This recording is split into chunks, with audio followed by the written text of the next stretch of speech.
ಎಲ್ಲರಿಗೂ ನಮಸ್ಕಾರ. ಗುರುದೀಕ್ಷಾ ಅಕಾಡೆಮಿ ಪ್ರಸ್ತುತಪಡಿಸುವ ದ ಹಿಂದೂ ಕನ್ನಡ ವಿಶ್ಲೇಷಣೆ ಕಾರ್ಯಕ್ರಮಕ್ಕೆ ತಮಗೆಲ್ಲ ಸ್ವಾಗತ.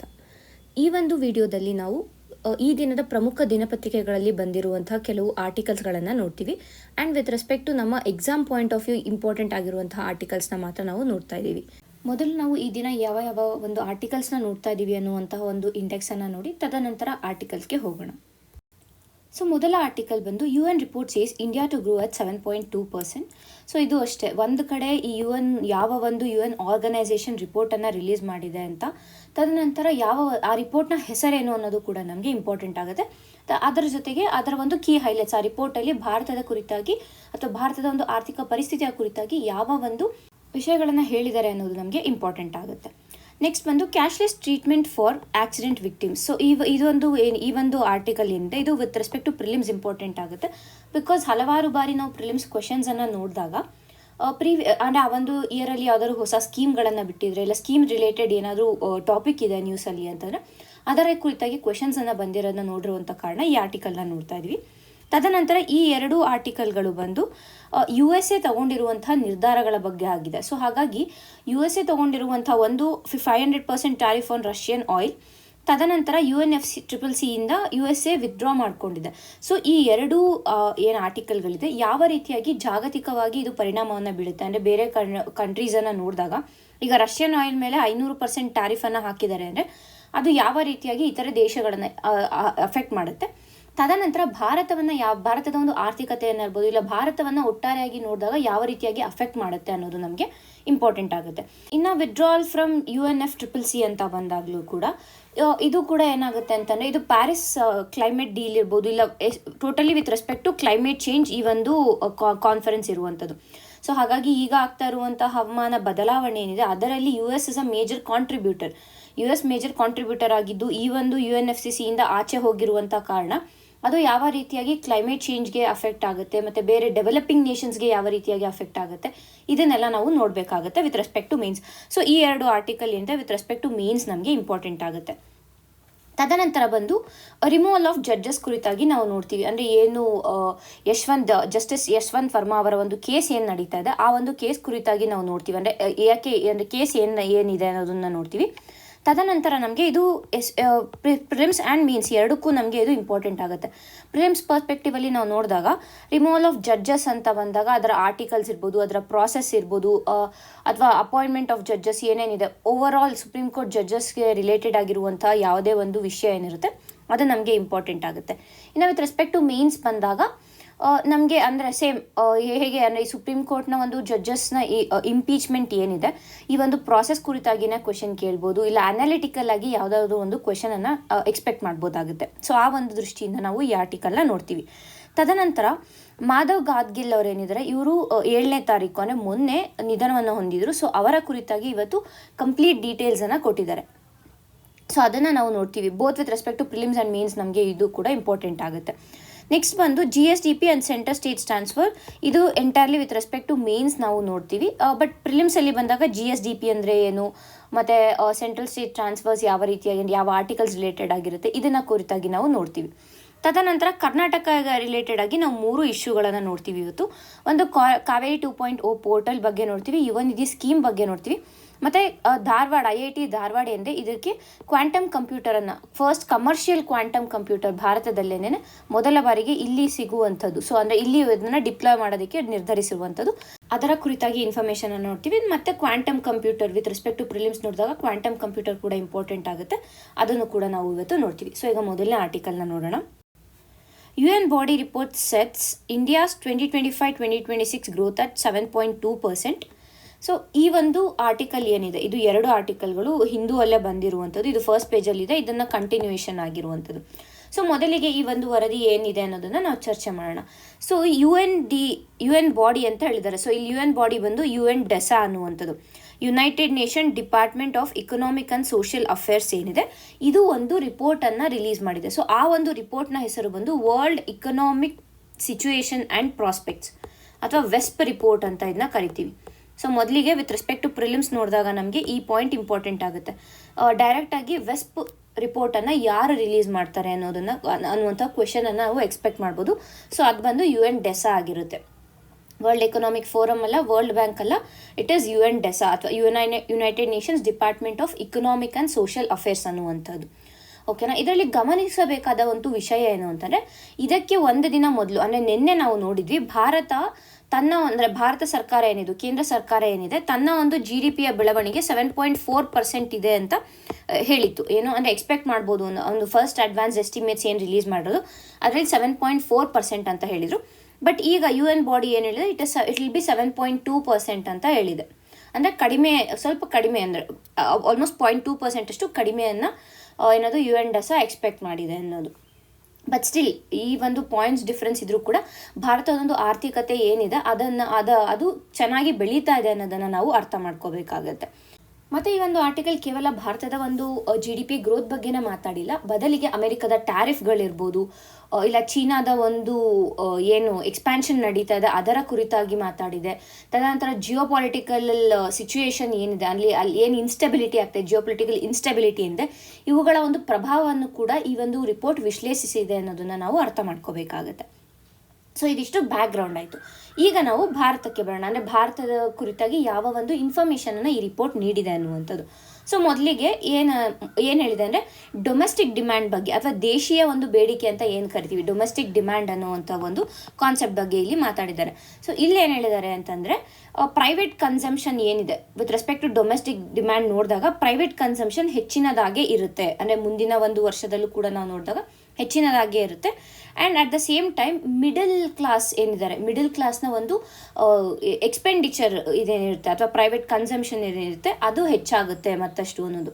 So with respect to domestic demand ಬಂದಾಗ ಪ್ರೈವೇಟ್ ಕನ್ಸಂಪ್ಷನ್ ಹೆಚ್ಚಾಗುತ್ತೆ, ಆ್ಯಂಡ್ ಆಲ್ಸೋ ಮಿಡಲ್ ಕ್ಲಾಸ್ನ ಎಕ್ಸ್ಪೆಂಡಿಚರ್ ಏನಿರುತ್ತೆ, ಎಕ್ಸ್ಪೆಂಡಿಚರ್ ಕೂಡ ಇಲ್ಲಿ ಹೆಚ್ಚಾಗುತ್ತೆ ಅನ್ನುವಂಥದ್ದನ್ನ ಹೇಳಿರೋದು. ಇದು first with respect to consumption ಆಯಿತು.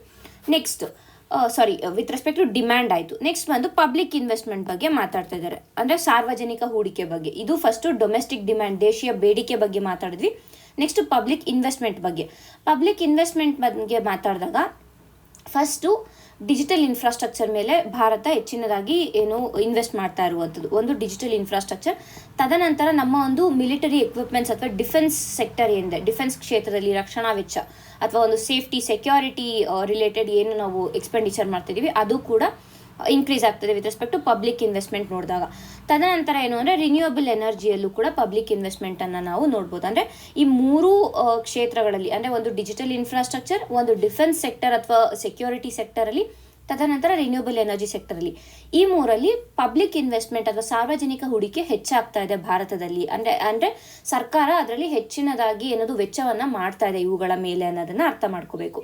ಮತ್ತು ಮೂರನೇದಾಗಿ ನಾವು ನೋಡಿದಾಗ manufacturing sector and service sector ಬಗ್ಗೆ ನಾವು ಮಾತಾಡಬೇಕಾಗುತ್ತೆ. ಮ್ಯಾನುಫ್ಯಾಕ್ಚರಿಂಗ್ ಸರ್ವಿಸ್ ಬಗ್ಗೆ ಈ ಎರಡೂ ಒಂದು ಸೆಕ್ಟರ್ಗಳ ಅಥವಾ ಒಂದು ಕ್ಷೇತ್ರಗಳನ್ನು ನೋಡಿದಾಗ ಎರಡರಲ್ಲೂ ಕೂಡ ಹೆಚ್ಚಿನದಾಗಿನೇ ಗ್ರೋತ್ ಇಂಜಿನ್ ಆಗಿ ಇವೆರಡು ಸೆಕ್ಟರ್ಗಳು ವರ್ಕ್ ಮಾಡ್ತಾ ಇದೆ ಅನ್ನೋದನ್ನ ಅರ್ಥ ಮಾಡ್ಕೋಬೇಕು. ಆ್ಯಂಡ್ ಆಲ್ಸೋ ಭಾರತ ಸರ್ಕಾರದ PLI ಸ್ಕೀಮ್ ಏನಿದೆ, ಪ್ರೊಡಕ್ಷನ್ ಲಿಂಕ್ಡ್ ಇನ್ಸೆಂಟಿವ್ ಅನ್ನುವಂಥ ಒಂದು ಸ್ಕೀಮ್ ಏನಿದೆ, ಈ ಸ್ಕೀಮು ಈ ಮ್ಯಾನುಫ್ಯಾಕ್ಚರಿಂಗ್ ಸೆಕ್ಟರ್ ಅಥವಾ ಉತ್ಪಾದನೆಯನ್ನು ಉತ್ತೇಜಿಸ್ತಾ ಇದೆ ಅನ್ನೋದನ್ನ ಅರ್ಥ ಮಾಡ್ಕೋಬೇಕಾಗತ್ತೆ. ಇದಿಷ್ಟು ಮೂರು ಟಾಪಿಕ್ಗಳಾಗಿ ನಾವು ನೋಡಿ, ಒಂದು ಡಿಮ್ಯಾಂಡ್ ಆಗಿ, ಒಂದು ಪಬ್ಲಿಕ್ ಇನ್ವೆಸ್ಟ್ಮೆಂಟು ಮತ್ತು ಮ್ಯಾನುಫ್ಯಾಕ್ಚರಿಂಗ್ ಆ್ಯಂಡ್ ಸರ್ವಿಸ್ ಬಗ್ಗೆ. ಈ ಮೂರು ಕಾಂಟ್ರಿಬ್ಯೂಟ್ ಮಾಡ್ತಿದೆ ಭಾರತದ ಒಂದು ಬೆಳವಣಿಗೆಗೆ ಅಥವಾ GDP ಗ್ರೋತ್ಗೆ ಅನ್ನೋದನ್ನು ಅರ್ಥ ಮಾಡ್ಕೋಬೇಕು. ಬಟ್ ಇಲ್ಲಿ ಕೆಲವು ಪ್ರಾಬ್ಲಮ್ಸ್ಗಳು ಅಥವಾ ಚಾಲೆಂಜಸ್ಗಳನ್ನು ಕೂಡ ಅಥವಾ ಸವಾಲುಗಳನ್ನು ಕೂಡ ಭಾರತ ಎದುರಿಸಬೇಕಾಗುತ್ತೆ. ಸೊ ಮೊದಲನೇದಾಗಿ ಏನು ಅಂತಂದರೆ, ಭಾರತದ ರಫ್ತು ಏನಿದೆ, ರಫ್ತು ಅಂದ್ರೆ ಏನು, ಎಕ್ಸ್ಪೋರ್ಟ್ಸ್. ಸೊ ಭಾರತದ ಎಕ್ಸ್ಪೋರ್ಟ್ಸ್ ಏನಿದೆ, almost 18% of exports is to USA-ಗೆನೇ 18% ರಫ್ತನ್ನು ನಾವು ಮಾಡ್ತಾ ಇರುವಂಥ ಕಾರಣ ಏನಾಗುತ್ತೆ ಅಂತಂದರೆ, ಇವಾಗ US ಟ್ಯಾರಿಫ್ಗಳನ್ನು ಹೆಚ್ಚು ಮಾಡ್ತಾ ಇದೆ ಅಂತಂದಾಗ ಸೊ ನಮ್ಮ ಒಂದು ಎಕ್ಸ್ಪೋರ್ಟ್ಸ್ ಇಲ್ಲಿ ಅಫೆಕ್ಟ್ ಆಗುತ್ತೆ. ಸೊ ಎಕ್ಸ್ಪೋರ್ಟ್ಸ್ ಯಾವಾಗ ಅಫೆಕ್ಟ್ ಆಗುತ್ತೆ, ಅದು ಇಂಡೈರೆಕ್ಟ್ ಆಗಿ ಅಥವಾ ಡೈರೆಕ್ಟ್ ಆಗಿ ನೋಡಿದ್ರು ನಾವು ಏನಂತೀವಿ, ನಮ್ಮ ಒಂದು GDP ಗ್ರೋತ್ಗೆ ಇದು ಅಫೆಕ್ಟ್ ಮಾಡುತ್ತೆ. ಸೊ ಅದು ಒಂದು ಮುಖ್ಯವಾದ ಚಾಲೆಂಜ್. ಎರಡನೇ ಒಂದು ಚಾಲೆಂಜ್ ಏನು ಅಂತಂದರೆ, ರೂಪಾಯಿಯ ಮೌಲ್ಯ ಕುಸಿತ ಆಗ್ತಾ ಇರೋದು, ರುಪಿ ಡಿಪ್ರಿಸಿಯೇಷನ್ ಏನಾಗ್ತದೆ. ಅಂದರೆ ಈಗ $1 ಎಷ್ಟಿದೆ ರುಪೀಸ್, ಅಪ್ರಾಕ್ಸಿಮೇಟಾಗಿ 90 ರೂಪೀಸ್ ಅಷ್ಟಿದೆ, 89 ಪಾಯಿಂಟ್ ಸಮಥಿಂಗ್ ಇದೆ. ಸೊ ಅಪ್ರಾಕ್ಸಿಮೇಟಾಗಿ 90 ರೂಪೀಸ್ ಅಂತ ತೊಗೋಬೋದು. ಸೊ ಈ ಒಂದು ಡಿಪ್ರಿಸಿಯೇಷನ್ ಏನಾಗಿದೆ ಅದು ಕೂಡ ಒಂದು ಚಾಲೆಂಜ್ ಆಗಿ ನಾವು ನೋಡಬೇಕಾಗುತ್ತೆ. ಬಿಕಾಸ್ ನಮ್ಮ GDP ಗ್ರೋತ್ ಇದರಿಂದ ಕೂಡ ಅಫೆಕ್ಟ್ ಆಗುತ್ತೆ ಅನ್ನುವಂಥ ಕಾರಣದಿಂದ. ಸೊ ಒಟ್ಟಾರೆಯಾಗಿ ನೋಡಿದಾಗ ಈ ಒಂದು ರಿಪೋರ್ಟ್ ಏನು ಹೇಳ್ತಾ ಇದೆ ಅಂದರೆ, ಈ ಮೂರು ಡಿಮ್ಯಾಂಡ್ಗಳು ಏನಂತೀವಿ ಈ ಮೂರು ವಲಯಗಳ ಅಥವಾ ಮೂರು ಏನು ನೋಡಿದ್ವಿ ಅಂದರೆ ಒಂದು ದೇಶೀಯ ಬೇಡಿಕೆ ಮತ್ತು ಪಬ್ಲಿಕ್ ಇನ್ವೆಸ್ಟ್ಮೆಂಟ್ ಅಥವಾ ಸಾರ್ವಜನಿಕ ಹೂಡಿಕೆ ಮತ್ತು ಮ್ಯಾನುಫ್ಯಾಕ್ಚರಿಂಗ್ ಮತ್ತು ಸರ್ವಿಸ್ ಸೆಕ್ಟರ್ ನೀಡ್ತಾ ಇರುವಂತಹ ಒಂದು ಬೂಸ್ಟ್ ಅಥವಾ ಒಂದು ಅವುಗಳ ಒಂದು ಬೆಳವಣಿಗೆಯಿಂದ ಏನಾಗ್ತಾ ಇದೆ ಅಂತಂದರೆ ಅಮೆರಿಕದ ಟ್ಯಾರಿಫ್ ಹೆಚ್ಚಾದರೂ ಕೂಡ ಭಾರತ ಸಂಭವ ಅದನ್ನು ಬ್ಯಾಲೆನ್ಸ್ ಮಾಡ್ಕೊಂಡು ಬಂದಿದೆ, ಬಹುಮಟ್ಟಿಗೆ ಇದನ್ನು ಸಮತೋಲನಗೊಳಿಸಲು ಏನಂತೀವಿ ಸಾಧ್ಯವಾಗಿದೆ ಅಂತ UN ರಿಪೋರ್ಟ್ ಹೇಳಿದೆ. ಸೊ ಇಷ್ಟು ಈ ಒಂದು ಆರ್ಟಿಕಲ್ನಲ್ಲಿ ಸಿಗ್ತಾ ಇರೋ ಇನ್ಫಾರ್ಮೇಷನ್ ಆಗಿದೆ. ಈಗ ನಾವು ಮುಂದಿನ ಒಂದು ಆರ್ಟಿಕಲ್ನ ನೋಡೋಣ. Centre to launch scheme to aid road mishap victims. So ಈ ಒಂದು ಆರ್ಟಿಕಲ್ನಲ್ಲಿ ನಾವು ಏನು ರೋಡ್ ಆಕ್ಸಿಡೆಂಟ್ ವಿಕ್ಟಿಮ್ಸ್ಗಳಿರ್ತಾರೆ ಅವರಿಗೆ ನೆರವಾಗುವಂಥ ಒಂದು ಸ್ಕೀಮನ್ನು ಕೇಂದ್ರ ಸರ್ಕಾರ ಹೊರತರೋದಕ್ಕೆ ಸಿದ್ಧವಾಗಿದೆ. ಸೊ ಅದರ ಕುರಿತಾಗಿ ನಮಗೆ ಇನ್ಫಾರ್ಮೇಷನ್ ಬೇಕು. ಮುಖ್ಯವಾಗಿ ಇದರ ಫೀಚರ್ಸ್ ಏನು ಮತ್ತು ಏನು ಇದರ ಒಂದು ಪ್ರಾವಿಷನ್ಸ್ ಏನು ಅನ್ನೋದು ನಮಗೆ ವಿತ್ ರೆಸ್ಪೆಕ್ಟ್ ಟು ಪ್ರಿಲಿಮ್ಸ್ ಬಹಳನೇ ಇಂಪಾರ್ಟೆಂಟ್ ಆಗುತ್ತೆ. ಭಾರತದಲ್ಲಿ ನಾವು ನೋಡಿದಾಗ ಪ್ರತಿ ವರ್ಷ ಲಕ್ಷಾಂತರ ಜನ approximately 1.5 lakh deaths per year ಆಗ್ತಾ ಇರುತ್ತೆ. ಅಂದರೆ ರೋಡ್ ಫೆಟಾಲಿಟೀಸ್ ಅಥವಾ ರೋಡ್ ಆಕ್ಸಿಡೆಂಟ್ಸ್ಗಳಿಂದ ಸುಮಾರು 1.5 ಲಕ್ಷದಷ್ಟು ಇರುತ್ತೆ ಪರ್ ಇಯರ್ ನಾವು ಚೆಕ್ ಮಾಡಿದಾಗ. ಸೊ ಇದರಿಂದ ಏನಾಗುತ್ತೆ ಅಂದರೆ ಸಮಯಕ್ಕೆ ಸರಿಯಾಗಿ ಏನು ಚಿಕಿತ್ಸೆ ಕೊಡಬೇಕು, ಆ ಒಂದು ಗೋಲ್ಡನ್ ಆರ್ ಅಂತ ಏನು ಕರಿತೀವಿ, ಆ ಗೋಲ್ಡನ್ ಆರಲ್ಲಿ ಚಿಕಿತ್ಸೆ ಪಡೆಯದೆ ಹಲವಾರು ಜನ ಸಾವನ್ನು ಅಪ್ತಾ ಇದ್ದಾರೆ. ಸೊ ಈ ಒಂದು ಕಾರಣದಿಂದ ಈ ಒಂದು ಹೊಸ ಸ್ಕೀಮ್ ಏನಿದೆ ಈ ಸ್ಕೀಮ್ನ ಈ ದೃಷ್ಟಿಯಿಂದ ಜಾರಿಗೆ ತರೋಕ್ಕೆ ಸಿದ್ಧವಾಗಿದೆ. ಸೊ ಇಲ್ಲೇನಾಗತ್ತೆ ಅಂತಂದರೆ this will be a cashless scheme. ಅಂದರೆ ಈಗ ಏನೋ ಒಂದು ಆಕ್ಸಿಡೆಂಟ್ ಆಗಿದೆ, ಸೊ ಆ ಒಂದು ಆಕ್ಸಿಡೆಂಟ್ ಆಗಿದೆ ಅಂತಂದರೆ ಇಮಿಡಿಯೇಟಾಗಿ ಆ ಆಕ್ಸಿಡೆಂಟ್ ವಿಕ್ಟಿಮನ್ನು ಆ ಒಂದು ಗೋಲ್ಡನ್ ಆರ್ ಏನಿದೆ ಆ 1 ಗಂಟೆ ಸಮಯವನ್ನು ಅಂದರೆ ಈಗ ಆಕ್ಸಿಡೆಂಟ್ ಆದಂತಹ 1 ಗಂಟೆ ಸಮಯನ ಅಂದರೆ 60 ಮಿನಿಟ್ಸ್ ಏನಿರುತ್ತೆ ಆ 60 ಮಿನಿಟ್ಸನ್ನು ನಾವು ಗೋಲ್ಡನ್ ಆರ್ ಅಂತ ಕರಿತೀವಿ. ಸೊ ಈ ಒಂದು ಆ ಗೋಲ್ಡನ್ ಆರ್ ಅಥವಾ ಆ ಒಂದು ಅವಧಿಯಲ್ಲಿ ಆಕ್ಸಿಡೆಂಟ್ ವಿಕ್ಟಿಮ್ಸ್ಗಳನ್ನು ಆಸ್ಪತ್ರೆಗೆ ಕರೆದುಕೊಂಡು ಹೋಗಿ ಅವ್ರಿಗೆ ಚಿಕಿತ್ಸೆಯನ್ನು ನೀಡಬೇಕು. ಸೊ ಆ ಒಂದು ದೃಷ್ಟಿಯಿಂದ ಈ ಒಂದು ಏನಂತೀವಿ ಸ್ಕೀಮನ್ನು ರಿಲೀಸ್ ಮಾಡಿರೋದು. ಸೊ ಈ ಸ್ಕೀಮ್ ಏನಿದೆ it will be cashless scheme ಒಂದು. ತದನಂತರ ಪ್ರತಿ ರೋಡ್ ಆಕ್ಸಿಡೆಂಟ್ ವಿಕ್ಟಿಮ್ಗೆ 1.5 ಲಕ್ಷದಷ್ಟು ಹಣವನ್ನು ಕೊಡ್ತಾರೆ with respect to the scheme. So ಇದರ ಒಂದು ಮುಖ್ಯವಾಗಿ ಇದರ ಒಂದು ಟ್ರೀಟ್ಮೆಂಟ್ ಅಮೌಂಟ್ ಏನು ಅಂದರೆ 1.5 ಲಕ್ಷದಷ್ಟು ಟ್ರೀಟ್ಮೆಂಟ್ ಅಮೌಂಟು ಎಲ್ಲೆಲ್ಲಿ ಕವರ್ ಆಗುತ್ತೆ, all over India, all roads in India cover ಆಗುತ್ತೆ. ಇದು ಇಂಥ ಒಂದು ಸ್ಟೇಟ್ಮೆಂಟ್ಸ್ಗಳು ನಮಗೆ ಬಹಳ ಇಂಪಾರ್ಟೆಂಟ್ ಆಗುತ್ತೆ. ಏಕೆಂದರೆ ಯೂಶುವಲ್ ಆಗಿ ಸ್ಟೇಟ್ಮೆಂಟ್ ಬೇಸ್ಡ್ ಕೊಟ್ಟಾಗ ನಾವೇನು ಮಾಡ್ತೀವಿ, ಆಲ್, ಓನ್ಲಿ ಈ ರೀತಿಯಾಗಿ ಇದ್ದಾಗ ಆ ಒಂದು ಸ್ಟೇಟ್ಮೆಂಟ್ಸನ್ನು ಎಲಿಮಿನೇಟ್ ಮಾಡಿಬಿಡ್ತೀವಿ. ಬಟ್ ಇಲ್ಲಿ ನೀವು ಅರ್ಥ ಮಾಡ್ಕೋಬೇಕು, ಇದು ನೇಷನ್ ವೈಡ್ ಕವರೇಜ್ ಇದೆ. ಅಂದರೆ ಪೂರ್ತಿ ಭಾರತಕ್ಕೆ ಈ ಒಂದು ಸ್ಕೀಮ್ ಅಪ್ಲೈ ಆಗುತ್ತೆ. ಎಲ್ಲ ರೋಡ್ಗಳಿಗೂ ಈ ಸ್ಕೀಮ್ ಅಪ್ಲೈ ಆಗುತ್ತೆ. ಕೇವಲ ಹೈವೇಸ್ಗಳು ಇಲ್ಲ ನ್ಯಾಷನಲ್ ಹೈವೇಸ್ಗಳು, ಸ್ಟೇಟ್ ಹೈವೇಸ್ಗಳು ಮಾತ್ರ ಅಲ್ಲ, ಪ್ರತಿಯೊಂದು ರೋಡ್ಗೂ ಇದು ಅಪ್ಲೈ ಆಗುತ್ತೆ. ಅದು ಇಂಪಾರ್ಟೆಂಟ್. ತದನಂತರ ಅದೇ ಗೋಲ್ಡನ್ ಆರ್ ಬಗ್ಗೆ ನಾನು ಏನು ಮಾತಾಡಿದೆ ಅದು. ಇದರ ಜೊತೆಗೆ ಏನು ಮಾಡ್ತಾರೆ ಅಂದರೆ ಈಗ ಏನೋ ಒಂದು ಅಪಘಾತ ಆಗಿದೆ, ರಸ್ತೆಯಲ್ಲಿ ಅಪಘಾತ ಆಗಿದೆ ಅಂದರೆ ಆ ಅಪಘಾತ ಸಂತ್ರಸ್ತರು ಏನಿರ್ತಾರೆ ಅವರನ್ನು ಯಾವ ವ್ಯಕ್ತಿ ಆಸ್ಪತ್ರೆಗೆ ಕರ್ಕೊಂಡು ಹೋಗ್ತಾರೆ, ಹಾಸ್ಪಿಟಲ್ಗೆ ಕರ್ಕೊಂಡು ಹೋಗ್ತಾರೆ, ಅವರನ್ನು ಗುರುತಿಸಿ 25,000 ರೂಪಾಯಿ ಕ್ಯಾಶ್ ರಿವಾರ್ಡನ್ನು ಕೊಡ್ತಾರೆ. ಈ ಒಂದು ಇನಿಷಿಯೇಟಿವನ್ನು ಗುಡ್ ಸಮ್ಯಾರಿಟೇರಿಯನ್ ಇನಿಷಿಯೇಟಿವ್ ಅಂತ ಕರೀತಾರೆ. ಸಮ್ಯಾರಿಟನ್ ಇನಿಷಿಯೇಟಿವ್ ಅಂತ, ಗುಡ್ ಸಮ್ಯಾರಿಟನ್ ಇನ್ಸೆಂಟಿವ್ ಅನ್ನುವಂಥದ್ದು. ಸೊ ಇಲ್ಲಿ 25,000 ರೂಪಾಯಿಯನ್ನು ಕೊಡ್ತಾರೆ ಅವರಿಗೆ. ಯಾಕೆ ಅಂತಂದರೆ ಆಗ ಅಟ್ಲೀಸ್ಟ್ ಈ ಒಂದು ಇನ್ಸೆಂಟಿವನ್ನು ನೀಡಿದಾಗ ಜನ ಏನು ಮಾಡ್ತಾರೆ ಅಂತಂದರೆ ಆ ಒಂದು ಅಪಘಾತದಲ್ಲಿ ಇನ್ವಾಲ್ವ್ ಯಾರು ಸಂತ್ರಸ್ತರಿರ್ತಾರೆ, ಅಪಘಾತ ಸಂತ್ರಸ್ತರು ಏನಿರ್ತಾರೆ ಅವರಿಗೆ ಹೆಲ್ಪ್ ಮಾಡ್ತಾರೆ ಅನ್ನುವಂಥ ಒಂದು ನಿಟ್ಟಿನಲ್ಲಿ. ಆ್ಯಂಡ್ ಈ ಬಹುಮಾನವನ್ನು ಒಬ್ಬ ವ್ಯಕ್ತಿ ಮಾತ್ರನೇ ಪಡೆದುಕೊಳ್ಬೋದಾಗಿರುತ್ತೆ. ಅಂದರೆ ಯಾರದು ಒಬ್ಬರು ಮಾತ್ರ. ಇವಾಗ ಗುಡ್ ಸಮ್ಯಾರಿಟನ್ ಇನ್ಸೆಂಟಿವ್ ಏನಿದೆ ಇದು ಒಬ್ಬ ವ್ಯಕ್ತಿಗೆ ಮಾತ್ರ ನೀಡುವಂಥದ್ದು. ಆ್ಯಂಡ್ ಈ ಒಂದು ಇನಿಷಿಯೇಟಿವ್ ಏನಿದೆ ಇದನ್ನು ಯಾವ ಒಂದು ಮಿನಿಸ್ಟ್ರಿ ಜಾರಿಗೆ ತರೋದಕ್ಕೆ ಸಿದ್ಧ ಆಗಿರೋದು ಅಂದರೆ ministry of highways and roads ಏನಿದೆ ಈ ಒಂದು ಮಿನಿಸ್ಟ್ರಿ ತಂದಿರುವಂಥದ್ದು, ಅಂದರೆ ಮುಂದೆ ತರೋದಕ್ಕೆ ಏನಾದರೂ ನಿರ್ಧಾರ ಮಾಡಿರುವಂಥದ್ದು. ತದನಂತರ ಏನು ಅಂದರೆ ಇದರ ಒಂದು ಫಂಡಿಂಗ್ ಪ್ಯಾಟರ್ನ್ ನಮಗೆ ಇಂಪಾರ್ಟೆಂಟ್ ಆಗುತ್ತೆ. ಈ ಒಂದು ಏನಾಗುತ್ತೆ ಅಂದರೆ ವಾಹನ ಖರೀದಿಸುವಾಗ ನಾವು ಏನು ಥರ್ಡ್ ಪಾರ್ಟಿ ಇನ್ಶೂರೆನ್ಸನ್ನು ತಗೊಂಡಿರ್ತೀವಿ ಆ ಥರ್ಡ್ ಪಾರ್ಟಿ ಇನ್ಶೂರೆನ್ಸ್ ಮೂಲಕ ಈ ಒಂದು ವೈದ್ಯಕೀಯ ವೆಚ್ಚವನ್ನು ಭರಿಸಲಾಗುತ್ತೆ. So funded by third party insurance. So ಈಗ ನಾವು ಒಂದು ಗಾಡಿಯನ್ನು ತಗೋತೀವಿ, ವೆಹಿಕಲನ್ನು ತಗೋತೀವಿ ಅಂದರೆ ಅಲ್ಲಿ ಇನ್ಶೂರೆನ್ಸನ್ನು ಪೇ ಮಾಡಿರ್ತೀವಿ, ಅಂದರೆ ಬೇರೆ ಒಂದು ಥರ್ಡ್ ಪಾರ್ಟಿ ಇನ್ಶೂರೆನ್ಸನ್ನು ತೊಗೊಂಡಿರ್ತೀವಲ್ಲ. ಸೊ ಆ ಥರ್ಡ್ ಪಾರ್ಟಿ ಇನ್ಶೂರೆನ್ಸ್ ಹೇಳ್ತಾರೆ ಅವರು ಈ ಒಂದು ನಮ್ಗೆ ಏನಾದ್ರು ಆಕ್ಸಿಡೆಂಟ್ ಆಯಿತು ಅಂತಾರೆ ಆಗ ಅವರು ಹಣವನ್ನು ಭರಿಸ್ತಾರೆ ಅನ್ನುವಂಥದ್ದು ಒಂದು. ತದನಂತರ ಈಗ ಒಂದು ಯಾವುದೇ ಅಕಸ್ಮಾತ್ ಏನಾದ್ರು ಈ ಥರ್ಡ್ ಪಾರ್ಟಿ ಇನ್ಶೂರೆನ್ಸ್ ಇಲ್ಲ ಬಟ್ ಸ್ಟಿಲ್ ಆಕ್ಸಿಡೆಂಟ್ ಆಗಿದೆ ಅಂತಂದರೆ ಆಗ ರೋಡ್ ಸೇಫ್ಟಿ ಫಂಡ್ ಏನಿದೆ ರೋಡ್ ಸೇಫ್ಟಿ ಫಂಡಿಂದ ಈ ಒಂದು ಹಣವನ್ನು ಭರಿಸ್ತಾರೆ ಅನ್ನೋದು ನಮಗೆ ಇಂಪಾರ್ಟೆಂಟ್ ಆಗುತ್ತೆ. ಸೊ ಒಟ್ಟಾರೆಯಾಗಿ ನೋಡಿದಾಗ ನಮಗೆ ಇದು ಯಾಕೆ ಇಂಪಾರ್ಟೆಂಟ್ ಆಗುತ್ತೆ ಅಂದರೆ ಒಂದು ಕಡೆ ಭಾರತದಲ್ಲಿ ಹೆಚ್ಚುತ್ತಾ ಇರುವಂತಹ ರೋಡ್ ಆಕ್ಸಿಡೆಂಟ್ಸ್ ರಸ್ತೆಯ ಅಪಘಾತಗಳಿದೆ ಅದನ್ನು ಕಡಿಮೆ ಮಾಡೋದಕ್ಕೆ ಅಟ್ ದ ಸೇಮ್ ಟೈಮ್ ಅಪಘಾತಗಳು ಆಗ್ತಾ ಇದೆ ಅಂತಂದರೆ ಅಲ್ಲಿ ಪ್ರಾಣಗಳು ಕೂಡ ಹೋಗ್ತದೆ. ಸೊ ಆ ಪ್ರಾಣ ಉಳಿಸೋದಕ್ಕೆ ಆ ಗೋಲ್ಡನ್ ಆರನ್ನು ಯುಟಿಲೈಸ್ ಮಾಡ್ಕೊಳ್ಳೋದಕ್ಕೆ ಈ ಒಂದು ಸ್ಕೀಮನ್ನು ತರ್ತಾ ಇದ್ದಾರೆ ಅನ್ನುವಂಥದ್ದು. So prelims point of view ಏನೇನು ಇಂಪಾರ್ಟೆಂಟ್ ಆಗುತ್ತೆ, ಸ್ಕೀಮ್ನ ಹೆಸರು ಏನು ಅನ್ನೋದು ಇಂಪಾರ್ಟೆಂಟ್ ಆಗುತ್ತೆ, ಯಾವ ಮಿನಿಸ್ಟ್ರಿ ಲಾಂಚ್ ಮಾಡ್ತಿದೆ, ministry of roads and highways ಏನಿದೆ ಇದು ಲಾಂಚ್ ಮಾಡ್ತಾ ಇರುವಂಥದ್ದು, ಪ್ರಾವಿಷನ್ಸ್ ಏನು 1.5 lakh ಪರ್ ವಿಕ್ಟಿಮ್, ಒಂದು ವಿಕ್ಟಿಮ್ಗೆ 1.5 lakhsವರೆಗೂ ಕೊಡ್ತಾರೆ. ಯಾವ ರೋಡ್ಸ್ ಕವರ್ ಮಾಡ್ತಾರೆ, ಭಾರತದಲ್ಲಿನ ಎಲ್ಲ ರೋಡ್ಗಳು ಇದರಲ್ಲಿ ಕವರ್ ಆಗುತ್ತೆ. ತದನಂತರ ಗುಡ್ ಸಮಾರಿಟನ್ ಇನ್ಸೆಂಟಿವ್ ಎಷ್ಟು 25,000 ರೂಪಾಯಿ ಇರುತ್ತೆ. ಆ್ಯಂಡ್ ಯಾರಿಗೆ ಕೊಡ್ತಾರೆ, ಇಬ್ಬರು ಮೂವರಿಗೆ ಕೊಡ್ತಾರಾ, ಇಲ್ಲ, only 1 person can get this good Samaritan incentive ಅನ್ನುವಂಥದ್ದು ಅರ್ಥ ಮಾಡ್ಕೋಬೇಕು. ತದನಂತರ ಯಾರು ಫಂಡ್ ಮಾಡ್ತಾರೆ, ಒಂದು ಥರ್ಡ್ ಪಾರ್ಟಿ ಇನ್ಶೂರೆನ್ಸ್, ಯೂಶಲ್ ಆಗಿ ಥರ್ಡ್ ಪಾರ್ಟಿ ಇನ್ಶೂರೆನ್ಸು ಇದನ್ನ ಫಂಡ್ ಮಾಡುವಂಥದ್ದು. ಅಕಸ್ಮಾತ್ ಆ ಒಂದು ಗಾಡಿಗೆ ಇನ್ಶೂರೆನ್ಸನ್ನು ತಗೊಂಡಿಲ್ಲ ಅಂತಂದರೆ ಆಗ ರೋಡ್ ಸೇಫ್ಟಿ ಫಂಡಿಂದ ಈ ಒಂದು ಇನ್ಶೂರೆನ್ಸನ್ನು ಈ ಒಂದು ಏನು ಟ್ರೀಟ್ಮೆಂಟ್ ಅಮೌಂಟ್ ಇದೆ ಇದನ್ನು ಕೊಡುವಂಥದ್ದು. ಸೊ ಇಷ್ಟು ನಮಗೆ exam point of view important ಆಗುತ್ತೆ. ಈಗ ಮುಂದಿನ ಒಂದು ಆರ್ಟಿಕಲ್ನ ನೋಡೋಣ. Trump clears bill to slap to 500% tariff on buying Russian oil. So America ಏನು ಮಾಡಿದೆ ಅಂತ ಅಂದರೆ ರಷ್ಯಾದ ಒಂದು ಆರ್ಥಿಕ ಶಕ್ತಿಯನ್ನು ದುರ್ಬಲಗೊಳಿಸಲು, ಅಂದರೆ ಏನದರ ಒಂದು ಇಕಾನಮಿ ಇದೆ, ರಷ್ಯಾದ ಇಕಾನಮಿ ಏನಿದೆ ಅದನ್ನು ಕಡಿಮೆಗೊಳಿಸಲು and at the same time Russia Ukraine ವಾರನ್ನು ನಿಲ್ಲಿಸೋದಕ್ಕೆ USA ಏನು ಮಾಡಿದೆ ಅಂತಂದರೆ ರಷ್ಯನ್ ಆಯಿಲ್ ಮೇಲೆ 500% ಟ್ಯಾರಿಫನ್ನು ಹಾಕೋದಕ್ಕೆ ನಿರ್ಧರಿಸಿದೆ. ಒಂದು ಬಿಲ್ಲನ್ನು ಇಲ್ಲಿ ಪಾಸ್ ಮಾಡಿದ್ದಾರೆ. ಓಕೆನಾ. ಸೊ ಇದು ನಮಗೆ ನ್ಯೂಸಲ್ಲಿ ಇರುವಂಥದ್ದು. ಸೊ ಇಲ್ಲಿ ಏನಾಗುತ್ತೆ ಅಂತಂದರೆ ಇದು ಈ ಒಂದು ಇನಿಷಿಯೇಟಿವ್ ಅಥವಾ ಈ ಒಂದು ಬಿಲ್ಲಿಂದ ಏನಾಗುತ್ತೆ ಅಂದರೆ ಭಾರತ, ಚೈನಾ ಮತ್ತು ಬ್ರೆಜಿಲ್ ಈ 3 ದೇಶಗಳಿದೆ. ಇದರ ಜೊತೆಗೆ ಬೇರೆ ಬೇರೆ ದೇಶಗಳು ಏನು ಮಾಡ್ತಾ ಇದೆ ಅಂದರೆ ರಷ್ಯಾದಿಂದ ಡಿಸ್ಕೌಂಟಲ್ಲಿ ಆಯಿಲನ್ನು ತೊಗೊಂಡಿರ್ತಾ ಇರೋದು. ಓಕೆನಾ. ಡಿಸ್ಕೌಂಟೆಡ್ ಪ್ರೈಸಲ್ಲಿ ರಷ್ಯಾದಿಂದ ಕಚ್ಚಾ ತೈಲವನ್ನು ನಾವು ಪರ್ಚೇಸ್ ಮಾಡ್ತಾ ಇದ್ದೀವಿ. ನಾವು ಇದರ ಕುರಿತಾಗಿ ಹಿಂದಿನ ವಿಡಿಯೋಗಳಲ್ಲಿ ಕಳೆದವರ ವಿಡಿಯೋದಲ್ಲಿ ಡಿಸ್ಕಸ್ ಮಾಡಿದ್ದೀವಿ. ಸೊ ಕಡಿಮೆ ಒಂದು ದರದಲ್ಲಿ ನಾವು ಕಚ್ಚಾ ತೈಲವನ್ನು ರಷ್ಯಾದಿಂದ ಆಮದು ಮಾಡ್ಕೋತಾ ಇದ್ದೀವಿ. ಕರೆಕ್ಟಾ. ಸೊ ಅಮೇರಿಕ ಏನು ಹೇಳಿರೋದು ಅಂತಂದರೆ ಈ ರೀತಿಯಾಗಿ ನಾವು ರಿಯಾಯಿತಿ ದರದಲ್ಲಿ ಡಿಸ್ಕೌಂಟೆಡ್ ಪ್ರೈಸಲ್ಲಿ ಅಥವಾ ಕಡಿಮೆ ದರದಲ್ಲಿ ಆಯಿಲನ್ನು ನಾವು ಇಂಪೋರ್ಟ್ ಮಾಡಿಕೊಂಡ್ರೆ ಏನು ಮಾಡ್ತೀವಿ, ಹೆಚ್ಚಿನ ಒಂದು ಕ್ವಾಂಟಿಟಿಯಲ್ಲಿ ಮಾಡ್ಕೋತೀವಿ. ಸೊ ಆವಾಗ ರಷ್ಯಾಗೆ ನಾವು ಪೇ ಮಾಡ್ತಾ ಇದ್ದೀವಲ್ವಾ. ಸೊ ಆ ಒಂದು ಹಣವನ್ನು ಮತ್ತೆ ಉಕ್ರೇನ್ನ ಮೇಲೆ ದಾಳಿ ನಡೆಸೋದಕ್ಕೆ ರಷ್ಯಾ ಅದನ್ನು ಯೂಸ್ ಮಾಡ್ಕೋಬೋದು, ಬಳಸ್ಕೋಬೋದು.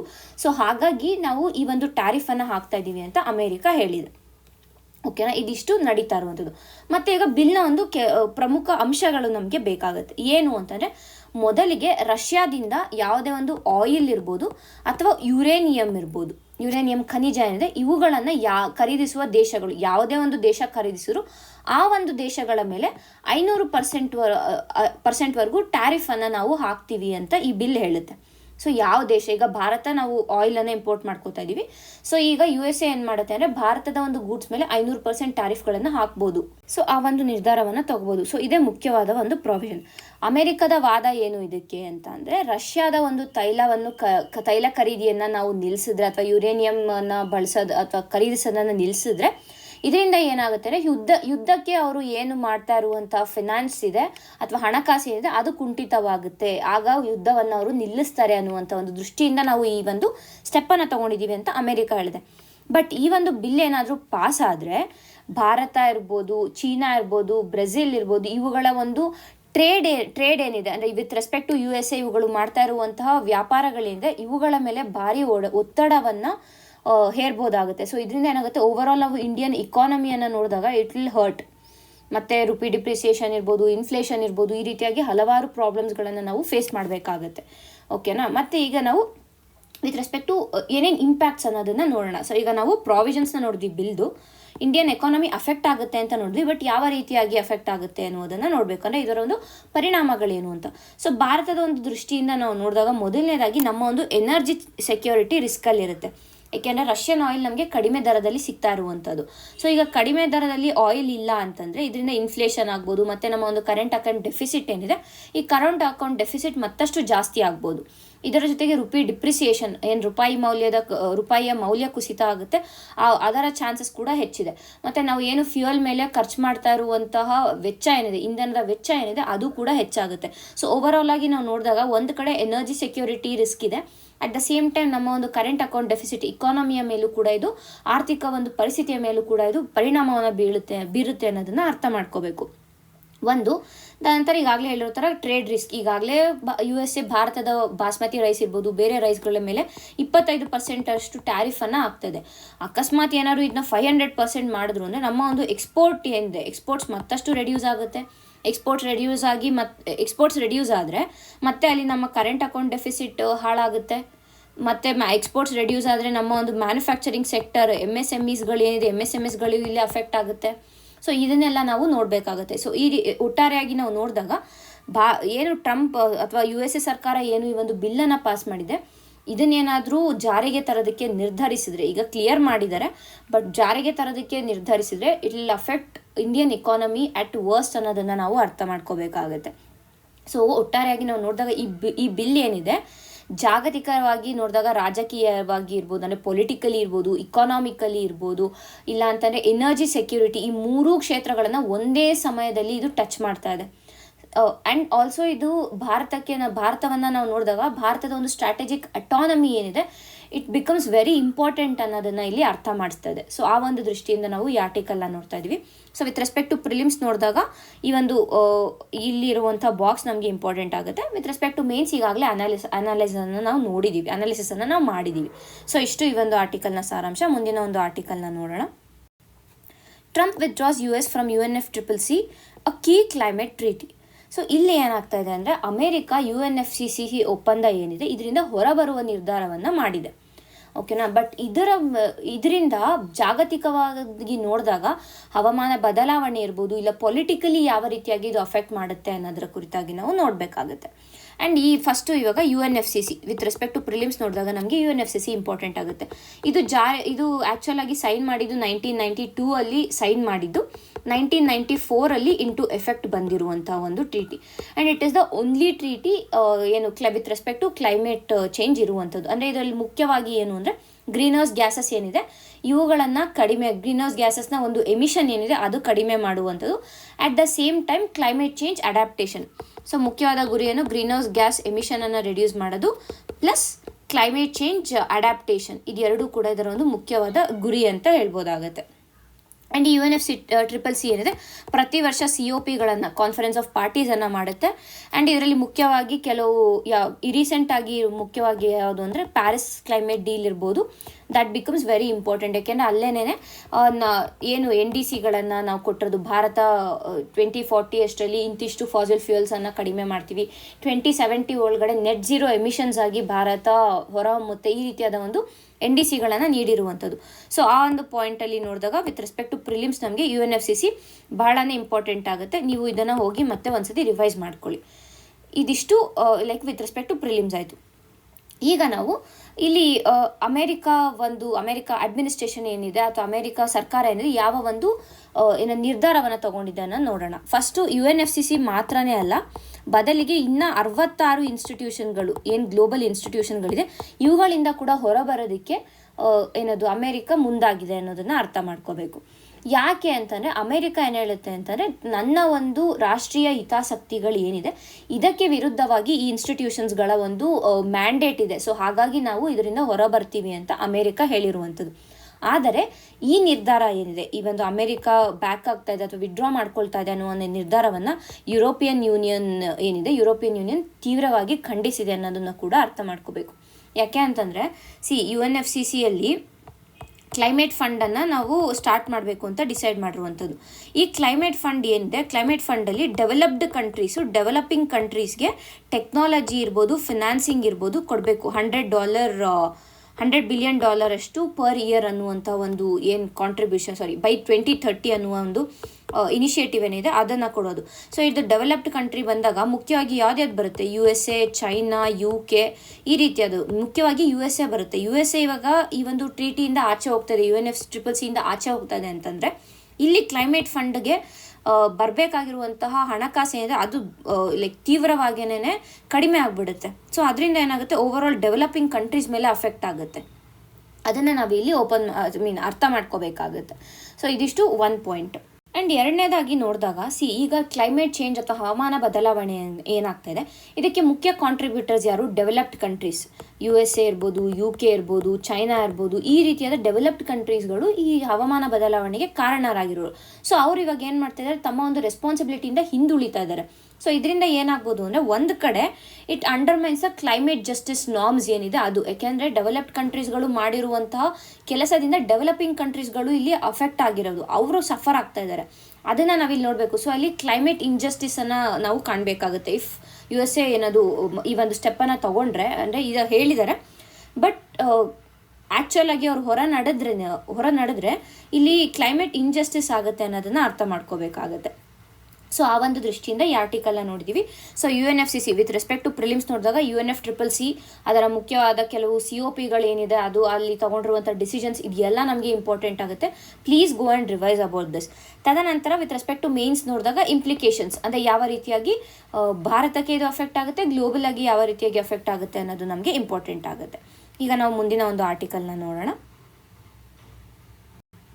Need to balance rights of judge and MPs says Supreme court.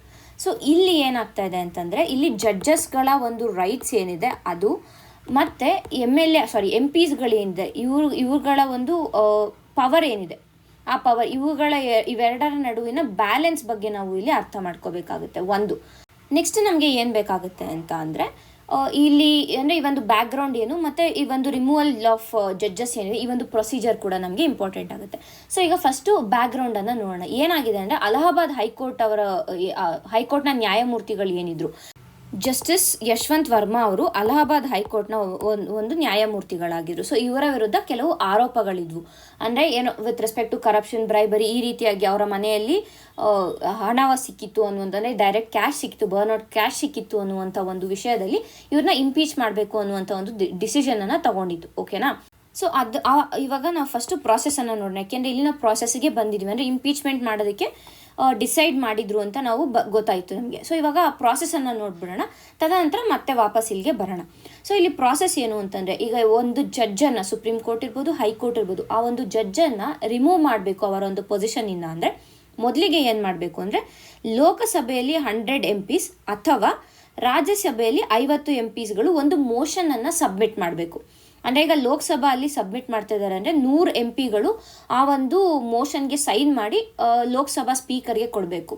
ಇಲ್ಲ ರಾಜ್ಯಸಭಾಲಿ ಮೋಷನನ್ನು ಸ್ಟಾರ್ಟ್ ಮಾಡ್ತಾ ಇದ್ದಾರೆ ಅಂತಂದರೆ 50 ಜನ MPsಗಳು ಮೋಷನ್ಗೆ ಸೈನ್ ಮಾಡಿ ಒಂದು ಚೇರ್ಮನ್ಗೆ ಕೊಡಬೇಕು. ಸೊ ಇದು ಫಸ್ಟ್ ಸ್ಟೆಪ್. ಇದಾದಮೇಲೆ ಆ ಒಂದು ಸ್ಪೀಕರ್ ಆಗಲಿ ಇಲ್ಲ ಚೇರ್ಮನ್ ಆಗಲಿ ಈ ಒಂದು ಮೋಷನನ್ನು ಅಡ್ಮಿಟ್ ಆದರೂ ಮಾಡ್ಕೋಬೋದು, ಆಕ್ಸೆಪ್ಟ್ ಮಾಡ್ಬೋದು, ಇಲ್ಲ ಅದನ್ನ ರಿಜೆಕ್ಟ್ ಮಾಡ್ಬೋದು. 2 ಆಪ್ಷನ್ ಅವ್ರಿಗಿರುತ್ತೆ. ಓಕೆನಾ. ಈಗ ರಿಜೆಕ್ಟ್ ಮಾಡಿದ್ರೆ ಈ ಪ್ರಾಸೆಸ್ ಇಲ್ಲಿಗೆ ಸ್ಟಾಪ್ ಆಗೋಗುತ್ತೆ. ಇಲ್ಲ ಇವ್ರು ಅದನ್ನ ಅಡ್ಮಿಟ್ ಮಾಡ್ಕೊಂಡಿದ್ದಾರೆ ಅಥವಾ ಆಕ್ಸೆಪ್ಟ್ ಮಾಡಿದ್ದಾರೆ ಅಂತಂದರೆ ನೆಕ್ಸ್ಟ್ ಏನು ಮಾಡ್ತಾರೆ ಅಂದರೆ, ಈ ಒಂದು ಮೋಷನ್ ಏನು ಪಾಸ್ ಆಗಿರುತ್ತೆ ಆವಾಗ ಅದಕ್ಕೆ ಒಂದು ಇನ್ಕ್ವೈರಿ ಕಮಿಟಿಯನ್ನು ಸ್ಟಾರ್ಟ್ ಮಾಡ್ತಾರೆ. ಸೊ ಈ ಇನ್ಕ್ವೈರಿ ಕಮಿಟಿ ಬಂದು 3 ಜನ ಇರ್ತಾರೆ. ಇದರಲ್ಲಿ ಒಂದು ಸುಪ್ರೀಂ ಕೋರ್ಟ್ ಜಡ್ಜು, ಒಂದು ಹೈಕೋರ್ಟ್ ಜಡ್ಜ್ ಇರ್ತಾರೆ, ಒಬ್ಬರು ಇವ್ರು ಇರ್ತಾರೆ, ಜೂರಿಸ್ಟ್ ಇರ್ತಾರೆ. ಸೊ 3 ಜನ ಈ ಒಂದು ಏನಂತೀವಿ ಟೀಮಲ್ಲಿ ಇರ್ತಾರೆ ಅಥವಾ ಒಂದು ಕಮಿಟಿಯಲ್ಲಿ ಇರ್ತಾರೆ. ಇನ್ಕ್ವೈರಿ ಕಮಿಟಿಯಲ್ಲಿ 3 ಜನ ಇರುವಂಥದ್ದು. 1 ಪಾಯಿಂಟ್. ಸೊ ಈಗ ನೆಕ್ಸ್ಟ್ ಏನಾಗುತ್ತೆ ಅಂದರೆ, ಈಗ ಇನ್ಕ್ವೈರಿ ಕಮಿಟಿ ಇನ್ಕ್ವೈರಿಯನ್ನು ಮಾಡ್ತಾರೆ. ಅಲ್ಲಿ ಅವ್ರೇನಾದ್ರು ತಪ್ಪಿತಸ್ಥರು ಅಂತ ಗೊತ್ತಾದರೆ ಅವರು ನೀವು ಚಾರ್ಜ್ ಮಾಡಿ ಅಂತ ಇಲ್ಲಿಗೆ ಅಂದರೆ ವಾಪಸ್ ಪಾರ್ಲಿಮೆಂಟ್ಗೆ, ಏನು ಲೋಕಸಭೆಯಲ್ಲಿ ರೈಸ್ ಆಗಿರೋ ಲೋಕಸಭಾಗೆ ಕಳಿಸ್ತಾರೆ, ಇಲ್ಲ ರಾಜ್ಯಸಭೆಯಲ್ಲಿ ರೈಸ್ ಆಗಿರೋ ರಾಜ್ಯಸಭಾಗೆ ಕಳಿಸ್ತಾರೆ. ಸೊ ಆಗ ಅಲ್ಲಿ ಏನಾಗುತ್ತೆ ಅಂತಾರೆ, ಮತ್ತೆ ಅದನ್ನ ವೋಟ್ ಮಾಡ್ತಾರೆ. ಈಗ ಒನ್ಸ್ ಇನ್ಕ್ವೈರಿ ಕಮಿಟಿ ರಿಪೋರ್ಟ್ ಏನು ಕೊಡ್ತಾರೆ, ಆ ರಿಪೋರ್ಟ್ ಕೊಟ್ಟ ಮೇಲೆ ಅದನ್ನ ಮತ್ತೆ ವೋಟಿಂಗ್ಗೆ ಹಾಕ್ತಾರೆ. ಇಫ್ ಇಟ್ ಇಸ್ ಪಾಸ್ಡ್, ಆ ಒಂದು ಏನಾದ್ರು ಇದರಲ್ಲಿ ಪಾಸ್ ಆದರೆ ಸ್ಪೆಷಲ್ ಮೆಜಾರಿಟಿಯಲ್ಲಿ ಪಾಸ್ ಆಗಬೇಕು ಅದು. ಸೊ ಸ್ಪೆಷಲ್ ಮೆಜಾರಿಟಿಯಲ್ಲಿ ಪಾಸ್ ಆದರೆ ಅದೇ ಒಂದು ಸೆಷನಲ್ಲಿ ಇದು ಕೂಡ ಇಂಪಾರ್ಟೆಂಟ್, ಯಾಕೆಂದರೆ ಪ್ರೀವಿಯಸ್ಲಿ ಇದನ್ನು ಕೇಳಿದ್ದಾರೆ ಕ್ವೆಶನ್ನು. ಏನಾಗುತ್ತೆ, ಅದೇ ಒಂದು ಸೆಷನಲ್ಲಿ ಪ್ರೆಸಿಡೆಂಟು ಇಂಪೀಚ್ಡ್ ಅಂತ ಡಿಕ್ಲೇರ್ ಮಾಡಬೇಕಾಗುತ್ತೆ. ಓಕೆನಾ. ಅಕಸ್ಮಾತ್ ಆ ಒಂದು ಸೆಷನಲ್ಲಿ ಡಿಕ್ಲೇರ್ ಮಾಡಿಲ್ಲ ಅಂತಂದರೆ ಆ ಒಂದು ಜಡ್ಜ್ ಇಂಪೀಚ್ ಆಗಲ್ಲ ಅಥವಾ ಆ ಒಂದು ಜಡ್ಜ್ನ ರಿಮೂವ್ ಮಾಡೋದಕ್ಕೆ ಸಾಧ್ಯ ಇಲ್ಲ. ಮತ್ತೆ ನೆಕ್ಸ್ಟ್ ಸೆಷನಲ್ಲಿ ಎಂಟೈರ್ ಪ್ರಾಸೆಸನ್ನು ಮತ್ತೆ ಮಾಡಬೇಕಾಗುತ್ತೆ. ಇದು ಇಂಪಾರ್ಟೆಂಟ್ ಆಗುತ್ತೆ. ಸೊ ಸೇಮ್ ಸೆಷನಲ್ಲಿ ಪ್ರೆಸಿಡೆಂಟ್ ಡಿಕ್ಲೇರ್ ಕೂಡ ಮಾಡಬೇಕಾಗುತ್ತೆ. ಸೊ ಇದು entire step by step process. ಓಕೆನಾ. ಇಲ್ಲಿ ಪ್ರಾಬ್ಲಮ್ ಏನು ಅಂತಂದರೆ, ಜಸ್ಟಿಸ್ ವರ್ಮಾ ಅವರು ಏನಿದ್ದಾರೆ, ಈ ಒಂದು ಇನ್ಕ್ವೈರಿ ಕಮಿಟಿ ಫಾರ್ಮ್ ಮಾಡಿದ್ದಾರೆ. ಈಗ ಸುಪ್ರೀಂ ಕೋರ್ಟಲ್ಲಿ ಹೋಗಿದಾಗ ಈ ಕೇಸು ಎನ್ಕ್ವೈರಿ ಕಮಿಟಿಯನ್ನು ಫಾರ್ಮ್ ಮಾಡಿದ್ದಾರೆ. ಈ ಇನ್ಕ್ವೈರಿ ಕಮಿಟಿ ಏನಿದೆ ಇದರ ಒಂದು ಕಾನೂನುಬದ್ಧತೆಯನ್ನು ಇಲ್ಲಿ ಅವರು ಪ್ರಶ್ನಿಸಿದ್ದಾರೆ. ಯಾರು? ಯಶವಂತ್ ವರ್ಮಾ ಅವರು. ಓಕೆನಾ. ಸೊ ಹಾಗಾಗಿ ಇದು ನ್ಯೂಸಲ್ಲಿದೆ. ಬಟ್ ಸುಪ್ರೀಂ ಕೋರ್ಟ್ ಇವರ ಒಂದು ರಿಕ್ವೆಸ್ಟ್ ಏನಿತ್ತು ಅಂದರೆ, ಇದು ಏನಂತೀವಿ, ಇದನ್ನು ಸರಿಯಾಗಿ ನ್ಯಾಯಬದ್ಧವಾಗಿ ಇಲ್ಲ, ಕಾನೂನುಬದ್ಧವಾಗಿ ಇದು ಇಲ್ಲ. ಸೊ ಹಾಗಾಗಿ ಒಂದು ಸಮಯ ವಿಸ್ತರಣೆಯನ್ನು ತಮಗೆ ನೀಡಬೇಕು ಅಂತ ಯಶವಂತ್ ವರ್ಮಾ ಅವರು ಕೇಳಿರೋದಕ್ಕೆ ಸುಪ್ರೀಂ ಕೋರ್ಟ್ ನಿರಾಕರಿಸಿದೆ. ಆ್ಯಂಡ್ ಏನು ಹೇಳಿದೆ ಸುಪ್ರೀಂ ಕೋರ್ಟ್ ಅಂದರೆ, ನ್ಯಾಯಮೂರ್ತಿಗಳ ಹಕ್ಕುಗಳೇನಿದೆ, ಎಸ್ ಇಟ್ ಈಸ್ ಇಂಪಾರ್ಟೆಂಟ್. ಆದರೆ ಅದೇ ರೀತಿಯಲ್ಲಿ MP ಗಳ ಒಂದು ಏನಿದೆ ಕಾನ್ಸ್ಟಿಟ್ಯೂಷನಲ್ ಪವರ್ ಏನಿದೆ ಅದನ್ನು ಕೂಡ ನಾವು ಗೌರವಿಸಬೇಕು. ಜುಡಿಷಿಯಲ್ ಇಂಡಿಪೆಂಡೆನ್ಸ್ ಅಂದಿದ ತಕ್ಷಣ ಪಾರ್ಲಿಮೆಂಟ್ರಿ ಪ್ರಿವಿಲೇಜ್ಗಳನ್ನು ನಾವು ಓವರ್ ರೈಡ್ ಮಾಡೋದಕ್ಕೆ ಆಗಲ್ಲ ಅಂತ ಸುಪ್ರೀಂ ಕೋರ್ಟ್ ಹೇಳಿದ್ದಾರೆ. ಸೊ ಹಾಗಾಗಿ ಸಂಸತ್ಗೆ ಏನು ಈ ಒಂದು ಈ ಇನ್ಕ್ವೈರಿ ಕಮಿಟಿ ಇದೆ ಇದರ ಪ್ರಾಸೆಸ್ಸನ್ನು ನೀವು ಸ್ಟಾರ್ಟ್ ಮಾಡ್ಬೋದು ಅನ್ನುವಂಥ ಒಂದು ಹೇಳಿಕೆಯನ್ನು ನೀಡಿದೆ. ಅಂದರೆ ಅದಕ್ಕೆ ಸಂಸತ್ತಿಗೆ ಅಥವಾ ಪಾರ್ಲಿಮೆಂಟ್ಗೆ ಆ ಒಂದು ಅಧಿಕಾರ ಇದೆ. ಇನ್ಕ್ವೈರಿ ಕಮಿಟಿಯನ್ನು ಫಾರ್ಮ್ ಮಾಡಿ ಅದರ ಒಂದು ಇನ್ಕ್ವೈರಿಯನ್ನು ಕಂಡಕ್ಟ್ ಮಾಡೋದಕ್ಕೆ ಪಾರ್ಲಿಮೆಂಟ್ಗೆ ಎಲ್ಲ ರೀತಿಯಾದ ಒಂದು ಏನಂತೀವಿ ಅಧಿಕಾರ ಇದೆ. ಅಂಡರ್ ಯಾವ ಒಂದು ಆ್ಯಕ್ಟ್ ಬಂದು ಜಡ್ಜಸ್ ಇನ್ಕ್ವೈರಿ ಆ್ಯಕ್ಟ್ ಏನಿದೆ 1968 ಬಂದಿದ್ದಂಥ ಜಡ್ಜಸ್ ಇನ್ಕ್ವೈರಿ ಆ್ಯಕ್ಟ್ ಅಡಿಯಲ್ಲಿ ಈ ಎಲ್ಲ ಪವರ್ಸ್ಗಳನ್ನು ಪಾರ್ಲಿಮೆಂಟ್ಗೆ ನೀಡಲಾಗಿದೆ. ಸೊ ಕೋರ್ಟ್ಗಳು ಯಾವುದೇ ರೀತಿಯಾದ ಒಂದು ಹಸ್ತಕ್ಷೇಪ ಮಾಡೋದು ಇಲ್ಲಿ ಸರಿ ಇರೋದಿಲ್ಲ ಅಂತ ಸುಪ್ರೀಂ ಕೋರ್ಟ್ ಹೇಳಿದೆ. ಸೊ ಇಷ್ಟು ನ್ಯೂಸ್ ನಮಗೆ ಅರ್ಥ ಆಯಿತು.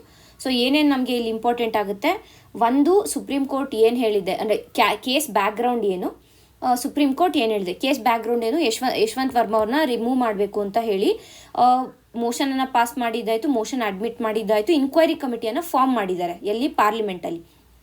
ಬಟ್ ಯಶವಂತ್ ವರ್ಮಾ ಅವ್ರು ಏನು ಹೇಳಿದ್ದಾರೆ ಅಂತಂದರೆ, ಈ ಒಂದು ಇನ್ಕ್ವೈರಿ ಕಮಿಟಿಯನ್ನು ಈಗ ಸದ್ಯಕ್ಕೆ ನಿಲ್ಲಿಸಬೇಕು, ಅದರ ಇನ್ಕ್ವೈರಿಯನ್ನು ನಿಲ್ಲಿಸಿ ನನಗೆ ತಮಗೆ ಏನದು ಸ್ವಲ್ಪ ಸಮಯವನ್ನು ನೀಡಬೇಕು ಅಂತ ಕೇಳಿದರು. ಬಟ್ ಸುಪ್ರೀಂ ಕೋರ್ಟ್ ಏನು ಹೇಳ್ತು, no we cannot give that. ಯಾಕೆ ಅಂತಂದರೆ ಏನು ಜುಡಿಷಿಯಲ್ ಇಂಡಿಪೆಂಡೆನ್ಸ್ ಎಷ್ಟು important at the same time parliamentary privilege ಕೂಡ ಅಷ್ಟೇ ಇಂಪಾರ್ಟೆಂಟ್.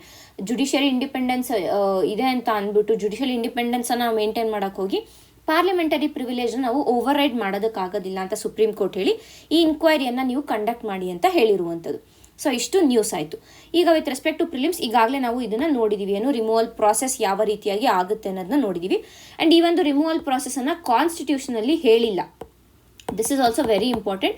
ಈ ಒಂದು ರಿಮೂವಲ್ ಪ್ರಾಸೆಸ್ ಬರೆದು ಜಡ್ಜಸ್ ಇನ್ಕ್ವೈರಿ ಆ್ಯಕ್ಟಲ್ಲಿ ಮಾತ್ರನೇ, ಇದನ್ನು ಕರೆಕ್ಟಾಗಿ ನೆನ್ಪಿಟ್ಕೊಳ್ಳಿ. ತದನಂತರ article 124 class 4 removal of supreme court judge ಬಗ್ಗೆ ಮಾತಾಡುತ್ತೆ, ಬಟ್ ಪ್ರಾಸೆಸ್ ಬಗ್ಗೆ ಹೇಳಲ್ಲ. ಅಂದರೆ ಕ್ಯಾನ್ ಬಿ ರಿಮೂವ್ಡ್ ಅಂತ ಹೇಳುತ್ತೆ, ಕ್ಯಾನ್ ಬಿ ರಿಮೂವ್ಡ್, ಬಟ್ ಅಂದರೆ ಅದರ ಒಂದು ಏನು ಯಾಕೆ ರಿಮೂವ್ ಮಾಡ್ಬೋದು ಅನ್ನುವಂಥ ಒಂದು ಇದನ್ನು ಕೊಡುತ್ತೆ ಅಷ್ಟೇ. ಅಂದರೆ ಈಗ ಇನ್ಕೆಪಾಸಿಟಿ ಇರ್ಬೋದು, ಮಿಸ್ಬಿಹೇವಿಯರ್, ಈ ರೀತಿಯಾದ ಒಂದು ಕಂಡೀಷನ್ಸನ್ನು ಕೊಡುತ್ತೆ, ಬಟ್ ಪ್ರಾಸೆಸ್ಸನ್ನು ಕೊಡಲ್ಲ. ಸೊ ರಿಮೂವಲ್ ಪ್ರಾಸೆಸ್ ಅಂತ ಕೇಳಿದಾಗ it is in judges inquiry act. So ಅದನ್ನು ನೀವು ನೋಡ್ಕೊಳ್ಳಿ, ಬಿಕಾಸ್ ಅದು ಇಂಥ ಒಂದು ಸ್ಟೇಟ್ಮೆಂಟ್ಸ್ಗಳಲ್ಲೇನೆ ನಾವು ತಪ್ಪು ಮಾಡುವ ಸಾಧ್ಯತೆಗಳಿರುವಂಥ ಕಾರಣ. ಸೊ ಇದಿಷ್ಟು ಈ ಒಂದು ಆರ್ಟಿಕಲ್ನಲ್ಲಿ ಸಿಗ್ತಾ ಇರೋ ಇನ್ಫಾರ್ಮೇಷನ್. ಮುಂದಿನ ಒಂದು ಆರ್ಟಿಕಲ್ನ ನೋಡೋಣ. Madhav Gadgil played key role in setting up CES voice for people driven conservation. So ಈ ಒಂದು ಆರ್ಟಿಕಲ್ ಈಗಾಗಲೇ ನಾನು ಹೇಳಿರೋ ಥರ ಮಾಧವ್ ಗದ್ಗಿಲ್ ಅವರು ಮರಣವನ್ನು ಹೊಂದಿರುವಂಥ ಕಾರಣ ಇವರು ಪರ್ಸನ್ ಇನ್ ನ್ಯೂಸ್ ಆಗ್ತಾರೆ. ಆ್ಯಂಡ್ ಆಲ್ಸೋ ಇವರು ನೀಡಿರುವಂಥ ಕೊಡುಗೆಗಳೇನಿದೆ ಸಮಾಜಕ್ಕೆ ಇರ್ಬೋದು, ಎನ್ವಿರಾನ್ಮೆಂಟ್ಗೆ ಇರ್ಬೋದು, ಆ ಒಂದು ವಿಷಯಗಳು ಕೂಡ ನಮಗೆ ಗೊತ್ತಿರಬೇಕಾಗುತ್ತೆ. ಸೊ ಈ ಒಂದು ಆರ್ಟಿಕಲ್ ಅಂದರೆ ಈ ಒಂದು ಅನಾಲಿಸಿಸಲ್ಲಿ ನಾವು ಏನು ನೋಡ್ತೀವಿ ಅಂದರೆ ಇವರ ಕೆಲವು ಪ್ರಮುಖವಾದ ಕಾಂಟ್ರಿಬ್ಯೂಷನ್ಸನ್ನು ನೋಡ್ತೀವಿ, ಪ್ಲಸ್ ಇವರ ಒಂದು ಬೇಸಿಕ್ ಅಂದರೆ ಇವರ ಬ್ಯಾಕ್ಗ್ರೌಂಡನ್ನು ನಾವು ನೋಡ್ತೀವಿ. ಸೊ ಮೊದಲಿಗೆ ಇವರ ಫುಲ್ ನೇಮ್ ಬಂದು ಮಾಧವ್ ಧನಂಜಯ ಗದ್ಗಿಲ್ ಅಂತ. ಇವರು ಹುಟ್ಟಿರುವಂಥದ್ದು 24 ಮೇ 1942 ಪುಣೆ ಮಹಾರಾಷ್ಟ್ರದಲ್ಲಿ ಹುಟ್ಟಿರುವಂಥವರು. 7ನೇ ತಾರೀಕು ಜನವರಿ 7, 2026 ಇವರು ಮರಣವನ್ನು ಹೊಂದಿದ್ರು. ಆ್ಯಂಡ್ ಇವರ ಪ್ರೊಫೆಷನ್ ಅಥವಾ ಇವರ ಒಂದು ಹುದ್ದೆ ಏನಿತ್ತು ಅಂತಂದರೆ ಈ was a ecologist, environmental scientist and at the same time academic and policy adviser ಕೂಡ ಆಗಿದ್ರು. ಆ್ಯಂಡ್ ಇವರ ಮುಖ್ಯವಾದ ಒಂದು ವರ್ಕ್ ಎಲ್ಲಿತ್ತು ಅಂತಂದರೆ ಕನ್ಸರ್ವೇಷನ್ ಬಯಾಲಜಿ, ಎಕಾಲಜಿಯನ್ನು, ನಮ್ಮ ಒಂದು ಪರಿಸರ ಸಂರಕ್ಷಣೆಯ ಕುರಿತಾಗಿ ಇವರು ಮುಖ್ಯವಾಗಿ ವರ್ಕ್ ಮಾಡಿರುವಂಥದ್ದು ಅಂತ ಅರ್ಥ ಮಾಡ್ಕೋಬೇಕು. ಆ್ಯಂಡ್ ನೆಕ್ಸ್ಟ್ ಇವರ ಒಂದು ಕಾಂಟ್ರಿಬ್ಯೂಷನ್ಸ್, ಕೊಡುಗೆಗಳನ್ನು ನಾವು ನೋಡೋಕ್ಕೆ ಹೋದರೆ ಮೊದಲಿಗೆ IISc ಬೆಂಗಳೂರಿನ IISc ಏನಿದೆ ಇಲ್ಲಿ ಸೆಂಟರ್ ಫಾರ್ ಎಕಾಲಜಿಕಲ್ ಸೈನ್ಸಸ್ ಅನ್ನುವಂಥ ಒಂದು ಇನ್ಸ್ಟಿಟ್ಯೂಟನ್ನು ಸ್ಥಾಪಿಸಿದವರು ಇವರು, ಯಾರು? ಮಾಧವ್ ಗದ್ಗಿಲ್ ಅವರು. And it is India's premier ecological research centre. ಅಂದರೆ ಎಕಾಲಜಿ ಬಗ್ಗೆ ಏನಾದರೂ ನಾವು ರಿಸರ್ಚನ್ನು ಮಾಡಬೇಕು ಅಂದರೆ it is the premier centre whole of ಇಂಡಿಯಾಲಿ ನಾವು ನೋಡಿದಾಗ ಒಂದು ಪಾಯಿಂಟ್. ನೆಕ್ಸ್ಟ್ ಇವರು IISc ಪ್ರೊಫೆಸರ್ ಆಗಿ ಕೂಡ ವರ್ಕ್ ಮಾಡಿದ್ದಾರೆ.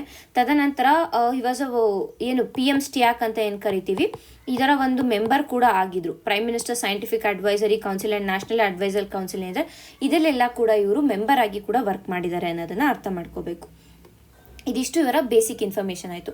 ನೆಕ್ಸ್ಟ್ ಇವರು ಮುಖ್ಯವಾಗಿ ಏನಕ್ಕೆ ನ್ಯೂಸಲ್ಲಿ ಇದ್ದಿದ್ದು ಅಂತಂದರೆ ಈ ವೆಸ್ಟರ್ನ್ ಘಾಟ್ಸ್ ರಿಲೇಟೆಡ್ ಆಗಿ ಒಂದು ರಿಪೋರ್ಟನ್ನು ನೀಡಿದರು. ಮಾಧವ್ ಗಾಡ್ಗಿಲ್ ರಿಪೋರ್ಟ್ ಅಂತ ನಾವು ಅದನ್ನ ಕರಿತೀವಿ. ಸೊ ಅದರ ಕುರಿತಾಗಿ ಕೂಡ ನಮಗೆ ಸ್ವಲ್ಪ ಇನ್ಫಾರ್ಮೇಷನ್ ಬೇಕಿರುತ್ತೆ. ಸೊ ಮೊದಲಿಗೆ ನಾವು ನೋಡಿದಾಗ ಈ ಗಾಡ್ಗಿಲ್ ರಿಪೋರ್ಟ್ನ ಒಂದು ಮುಖ್ಯವಾದ ರೆಕಮೆಂಡೇಷನ್ಸ್ ಏನು ಅನ್ನೋದು ನಮಗೆ ಇಂಪಾರ್ಟೆಂಟ್ ಆಗುತ್ತೆ. ಯಾಕೆಂದರೆ ಇವರು ನ್ಯೂಸಲ್ಲಿ ಇರುವಂಥ ಕಾರಣ ಇದನ್ನು ಕೇಳುವಂಥ, ಈ ಹಿಂದೆ ಕೂಡ ಈ ಕ್ವಶನ್ಸನ್ನು ಕೇಳಿದ್ದಾರೆ UPSC ಪ್ರಿಲಿಮ್ಸಲ್ಲಿ. ಸೊ KPSCಯಲ್ಲೂ ಕೂಡ ನಾವು ಅದನ್ನು ಎಕ್ಸ್ಪೆಕ್ಟ್ ಮಾಡ್ಬೋದಾಗುತ್ತೆ. ಸೊ ಮೊದಲಿಗೆ ಏನು ಅಂತಂದರೆ ಇಲ್ಲಿ ಎಕಲಾಜಿಕಲಿ ಸೆನ್ಸಿಟಿವ್ ಏರಿಯಾ ಅನ್ನುವಂಥ ಒಂದು ಕ್ಲಾಸಿಫಿಕೇಷನನ್ನು ತರ್ತಾರೆ. ಇಲ್ಲಿ 3 ರೀತಿಯಾದ ಕ್ಲಾಸಿಫಿಕೇಷನ್, ಒಂದು ಮೋಸ್ಟ್ ಸೆನ್ಸಿಟಿವ್, ಒಂದು moderate sensitive, least sensitive. Most sensitive ಇರೋ ಕಡೆ ಸ್ಟ್ರಿಕ್ಟ್ ರೆಸ್ಟ್ರಿಕ್ಷನ್ಸನ್ನು ಹಾಕಿ ಅಂತ ಹೇಳಿದ್ದಾರೆ. ಆ್ಯಂಡ್ ಆಲ್ಸೋ ಇಲ್ಲಿ ಈ ಒಂದು ರಿಪೋರ್ಟಲ್ಲಿ 64% ಅಷ್ಟು western ಘಾಟ್ಸ್ಗಳಿದೆ.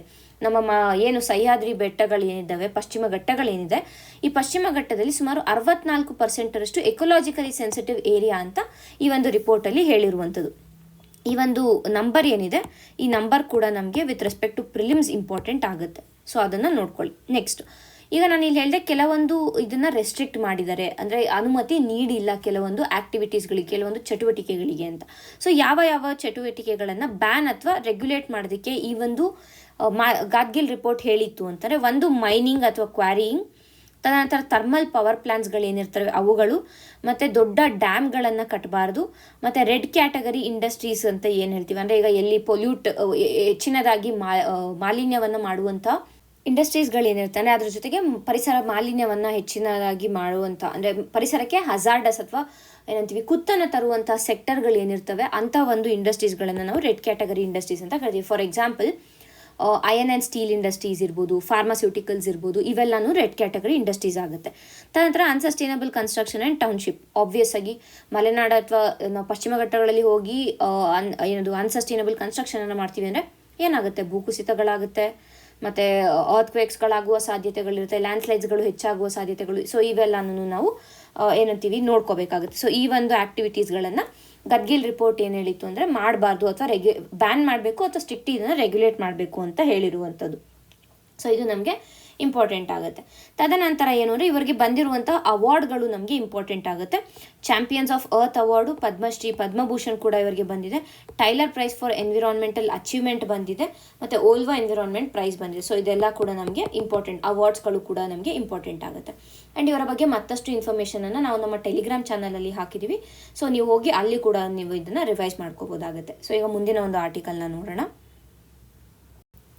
GSDB share as a criteria for central state transfers.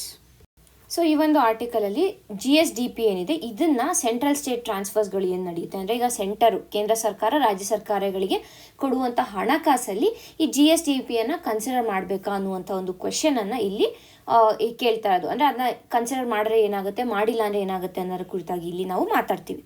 So ಮೊದಲಿಗೆ ಹಿನ್ನೆಲೆಯನ್ನು ನಾವು ನೋಡಿದ್ರೆ, ಈಗ ಕೇಂದ್ರ ಸರ್ಕಾರ ತನ್ನ ಒಂದು ಒಟ್ಟು ತೆರಿಗೆ ಆದಾಯ ಏನಿರುತ್ತೆ ಅಂದರೆ ಓವರ್ ಆಲ್ ಟ್ಯಾಕ್ಸ್ ಇನ್ಕಮ್ ಏನಿರುತ್ತೆ ಇದನ್ನು ರಾಜ್ಯಗಳಿಗೆ ಹಂಚುತ್ತೆ. ಕರೆಕ್ಟಾ? ಯಾವ ರೀತಿಯಾಗಿ ಹಂಚುತ್ತೆ ಅಂದರೆ, ಒಂದು ಆಸ್ ಪರ್ ಫಿನಾನ್ಸ್ ಕಮಿಷನ್ ಮಾಡುವಂಥ ಟ್ಯಾಕ್ಸ್ ಡೆವಲ್ಯೂಷನ್ ಶಿಫಾರಸ್ ಏನಿರುತ್ತೆ ಅದರ ಬೇಸಿಸ್ ಮೇಲೆ ಮಾಡುತ್ತೆ. ಎರಡನೇದಾಗಿ ಏನು ಅಂದರೆ ಗ್ರಾಂಟ್ ಇನ್ ಏಡ್ಸ್ ಮುಖಾಂತರ ನೀಡುತ್ತೆ.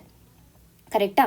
ಮತ್ತು ಮೂರನೇದಾಗಿ ಏನು ಅಂದರೆ ಸೆಂಟ್ರಲಿ ಸ್ಪಾನ್ಸರ್ಡ್ ಸ್ಕೀಮ್ಸ್ ಮುಖಾಂತರ ನೀಡುವಂಥದ್ದು. ಸೊ ಈ ಮೂರು ವೇಸ್ಗಳಲ್ಲಿ ಟ್ಯಾಕ್ಸ್ ಇನ್ಕಮನ್ನು ಕೇಂದ್ರ ಸರ್ಕಾರ ರಾಜ್ಯ ಸರ್ಕಾರಗಳಿಗೆ ನೀಡುವಂಥದ್ದು. ಓಕೆನಾ? ಬಟ್ ಈಗ ಪ್ರಸ್ತುತವಾಗಿ 15ನೇ ಹಣಕಾಸು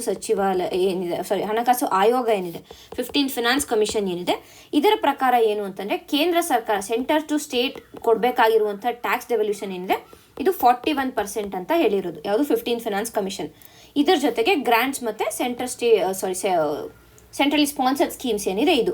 so finance commission tax devolution ಎಷ್ಟಿದೆ? 41%, ಮತ್ತು ಗ್ರಾಂಟ್ ಇನ್ ಏಡ್ಸ್ ಮತ್ತು centrally sponsored schemes. But GST ಜಾರಿಯಾದ ನಂತರ ಏನಾಗ್ತಾ ಇದೆ ಅಂತಂದರೆ, ರಾಜ್ಯಗಳ ಒಂದು ಹಣಕಾಸಿನ ಸ್ವಾಯತ್ತತೆ ಏನಿತ್ತು, ಫಿನಾನ್ಷಿಯಲ್ ಇಂಡಿಪೆಂಡೆನ್ಸ್ ಏನಿತ್ತು, ಇದು ಕುಗ್ಗುತ್ತಾ ಬರ್ತದೆ. ಯಾವುದು? GST ಬಂದ ಮೇಲಿಂದ. ಅದರ ಜೊತೆಗೆ ಸೆಸ್ ಮತ್ತು ಸರ್ಚಾರ್ಜನ್ನು ಕೂಡ ಹೆಚ್ಚು ಮಾಡ್ತಾ ಇದ್ದಾರೆ. ಬಟ್ ಸೆಸ್ ಮತ್ತು ಸರ್ಚಾರ್ಜ್ ಏನಾಗುತ್ತೆ, ಬರೀ ಕೇಂದ್ರ ಸರ್ಕಾರಕ್ಕೆ ಹೋಗುತ್ತೆ, ಅದು ರಾಜ್ಯ ಸರ್ಕಾರದ ಜೊತೆ ಹಂಚ್ಕೊಳ್ಳಲ್ಲ. ನಮಗೆ ಇದು ಗೊತ್ತಿದೆ, ಸೆಸ್ ಆ್ಯಂಡ್ ಸರ್ಚಾರ್ಜ್ ಏನಿದೆ ಇದರಲ್ಲಿ ಏನೇ ಪಾರ್ಟ್ ಹೋದರೂ ಕೂಡ ಅದು only goes to centre, not for ಸ್ಟೇಟ್ಸ್ಗೆ ಇದರಲ್ಲಿ ಯಾವುದೇ ರೀತಿಯಾದ ಒಂದು ಪಾಲ್ ಇರೋದಿಲ್ಲ. ಸೊ ಇದೆಲ್ಲದರಿಂದ ಏನಾಗುತ್ತೆ ಅಂತಂದರೆ ಏನಾಗ್ತಾ ಇದೆ ಅಂದರೆ ರಾಜ್ಯಗಳ ಒಂದು ಹಣಕಾಸಿನ ಸ್ವಾಯತ್ತತೆ ಏನಿದೆ ಇದು ಕುಗ್ಗುತ್ತಾ ಬಂದಿದೆ ಅನ್ನೋದನ್ನು ಅರ್ಥ ಮಾಡ್ಕೋಬೇಕು. ಇನ್ನು ನಮಗೆ ಪ್ರಿಲಿಮ್ಸ್ ಪಾಯಿಂಟ್ ಆಫ್ ವ್ಯೂ ನಾವು ಇದನ್ನು ನೋಡಿದ್ರೆ ಒಂದು ಫಿನಾನ್ಸ್ ಕಮಿಷನ್ ಇಂಪಾರ್ಟೆಂಟ್ ಆಗುತ್ತೆ. ಆರ್ಟಿಕಲ್ 280 ಫಿನಾನ್ಸ್ ಕಮಿಷನ್ ಬಗ್ಗೆ ಕಂಪ್ಲೀಟ್ ಇನ್ಫಾರ್ಮೇಷನ್ ಇರಬೇಕು. ಅದರ ಮೆಂಬರ್ಸ್ ಯಾರು, ಯಾವ ರೀತಿಯಾಗಿ ಅಪಾಯಿಂಟ್ ಮಾಡ್ತಾರೆ, ಅವರ ಕ್ವಾಲಿಫಿಕೇಷನ್ಸ್ ಏನು, ಅವರ ಟೆನ್ಯೂರ್ ಏನು, ಯಾರು ಅಪಾಯಿಂಟ್ ಮಾಡ್ತಾರೆ, ಇದೆಲ್ಲ ನಮಗೆ ಗೊತ್ತಿರಬೇಕು. So please go and revise about finance commission. And also ಹಲವಾರು ಬಾರಿ ಕ್ವೆಶನನ್ನು ಆ ಫಿನಾನ್ಸ್ ಕಮಿಷನ್ನ ರೆಕಮೆಂಡೇಶನ್ ಮೇಲೂ ಕೂಡ ಕೇಳಿದ್ದಾರೆ. ತದನಂತರ ಈ ಟ್ಯಾಕ್ಸ್ ಡೆವಲ್ಯೂಷನ್ಗೆ ಬೇರೆ ಬೇರೆ ಕ್ಯಾಟಗರೀಸನ್ನು ಕೊಟ್ಟಿದ್ದಾರೆ. ಅಂದರೆ ಈಗ ಫಾರ್ ಎಕ್ಸಾಂಪಲ್ ಪಾಪ್ಯುಲೇಷನ್ ಬೇಸಿಸ್ ಮೇಲೆ ಇಂತಿಷ್ಟು ಪರ್ಸೆಂಟೇಜ್ ಅಂತ ಈ ರೀತಿಯಾಗಿ ಕೊಟ್ಟಿದ್ದಾರೆ. ಸೊ ಅದು ಕೂಡ ಇಂಪಾರ್ಟೆಂಟ್ ಆಗುತ್ತೆ. ಸೊ 15 ಫಿನಾನ್ಸ್ ಕಮಿಷನ್ನ ಡೆವಲ್ಯೂಷನ್ ಏನಿದೆ ಅನ್ನೋದನ್ನು, ಈ 41% ಏನಿದೆ ಇದನ್ನ ಯಾವ ರೀತಿಯಾಗಿ ಡೆವಲ್ಯೂಷನ್ ಮಾಡಿದ್ದಾರೆ ಅನ್ನೋದು ಕೂಡ ಇಂಪಾರ್ಟೆಂಟ್ ಆಗುತ್ತೆ. So please go and read that. ಅದು ಒಂದು ಪಾಯಿಂಟು. ತದನಂತರ ಏನು ಅಂದರೆ ಇಲ್ಲಿ ಗ್ರಾಂಟಿನೇಜ್ ಬಗ್ಗೆ ಆರ್ಟಿಕಲ್ 275 ಮಾತಾಡಿದೆ. ಸೊ ಆರ್ಟಿಕಲ್ 275 ಇಂಪಾರ್ಟೆಂಟ್ ಆಗುತ್ತೆ, ಅದನ್ನು ರಿವೈಸ್ ಮಾಡ್ಕೊಳ್ಳಿ. ಸೊ ಇದಿಷ್ಟು ನಮಗೆ ಪ್ರಿಲಿಮ್ಸ್ ಪಾಯಿಂಟ್ ಆಫ್ ವ್ಯೂ ಅಲ್ಲಿ ಇಂಪಾರ್ಟೆಂಟ್ ಆಗುವಂಥದ್ದು. ನೆಕ್ಸ್ಟ್ ನಾವು ಏನು ನೋಡ್ತೀವಿ ಅಂದರೆ ಮೇನ್ಸ್ ಪರ್ಸ್ಪೆಕ್ಟಿವ್ ಅಲ್ಲಿ ನೋಡ್ತೀವಿ. ಅಂದರೆ ಯಾವ ರೀತಿಯಾಗಿ ಈ ಒಂದು ಟ್ಯಾಕ್ಸ್ ಡೆವಲ್ಯೂಷನ್ ಇಶ್ಯೂ ಯಾವ ರೀತಿಯಾಗಿ ಫಿಸ್ಕಲ್ ಫೆಡರಲಿಸಮ್ನ ಅಫೆಕ್ಟ್ ಮಾಡ್ತಾ ಇದೆ ಅನ್ನೋದು ನಮಗೆ ಇಂಪಾರ್ಟೆಂಟ್ ಆಗುತ್ತೆ. ಸೊ ಅದರ ಕುರಿತಾಗಿ ನಾವು ನೆಕ್ಸ್ಟ್ ಸ್ಲೈಡಲ್ಲಿ ನೋಡ್ತೀವಿ. So with respect to mains ನೋಡಿದಾಗ ನಮಗೆ ಇಲ್ಲಿ ಮುಖ್ಯವಾದ ಒಂದು ವಿವಾದ ಏನು ಅಂತಂದರೆ tax collection versus tax contribution. ಓಕೆನಾ. ಸೊ ಇದು ಮುಖ್ಯವಾದ ವಿವಾದ. ಏನಾಗಿದೆ ಅಂತಂದರೆ ಕರ್ನಾಟಕ, ಮಹಾರಾಷ್ಟ್ರ, ತಮಿಳುನಾಡು ಈ ಮುಂತಾದ ರಾಜ್ಯಗಳು ಏನಿದಾವೆ ಇವುಗಳ ವಾದ ಏನು ಅಂತಂದರೆ ನಾವು ಹೆಚ್ಚಿನದಾಗಿ ತೆರಿಗೆಯನ್ನು ಕೊಡ್ತೇವೆ. ಅಂದರೆ ನಮ್ಮ ಒಂದು ಟ್ಯಾಕ್ಸ್ ಕಲೆಕ್ಷನ್ ಏನಿದೆ ಇದು ಹೆಚ್ಚಿನದಾಗಿ ಇದೆ. ಬಟ್ ಕೇಂದ್ರದಿಂದ ನಮಗೆ ವಾಪಸ್ ಟ್ಯಾಕ್ಸ್ ಡೆವಲ್ಯೂಷನ್ ಆಗುವಾಗ ನಮಗೆ ಕಡಿಮೆ ಹಣ ಬರ್ತಾ ಇದೆ ಅನ್ನುವಂಥ ಒಂದು ವಾದವನ್ನು ಈ ಒಂದು ಸ್ಟೇಟ್ಸ್ಗಳು ಮಾಡಿರೋದನ್ನು ನಾವು ಅರ್ಥ ಮಾಡ್ಕೋತೀವಿ. ಈಗಾಗಲೇ ನಮಗೆ ಗೊತ್ತಿದೆ. ಬಟ್ ಇಲ್ಲಿ ಕೇಂದ್ರದ ಒಂದು ಪ್ರತಿವಾದ ಏನು, ಅದಕ್ಕೆ ಸೆಂಟರ್ ಏನು ಆನ್ಸರ್ ಮಾಡಿದೆ ಅಂತಂದರೆ ಡೈರೆಕ್ಟ್ ಟ್ಯಾಕ್ಸ್ ಕಲೆಕ್ಷನ್ ಏನಿದೆ ಇದು ತೆರಿಗೆ ಎಲ್ಲಿ ಸಂಗ್ರಹ ಆಗುತ್ತೆ ನಾವು ಅಂತ ಒಂದು ಸ್ಥಳವನ್ನು ಮಾತ್ರ ತೋರಿಸುತ್ತೆ ಡೈರೆಕ್ಟ್ ಟ್ಯಾಕ್ಸ್ ಕಲೆಕ್ಷನ್. ಆದರೆ ಆರ್ಥಿಕ ಚಟುವಟಿಕೆ ಎಲ್ಲಿ ನಡೆಯುತ್ತೆ ಅನ್ನುವಂಥ ಒಂದು ಸ್ಥಳವನ್ನು ತೋರಿಸೋದಿಲ್ಲ.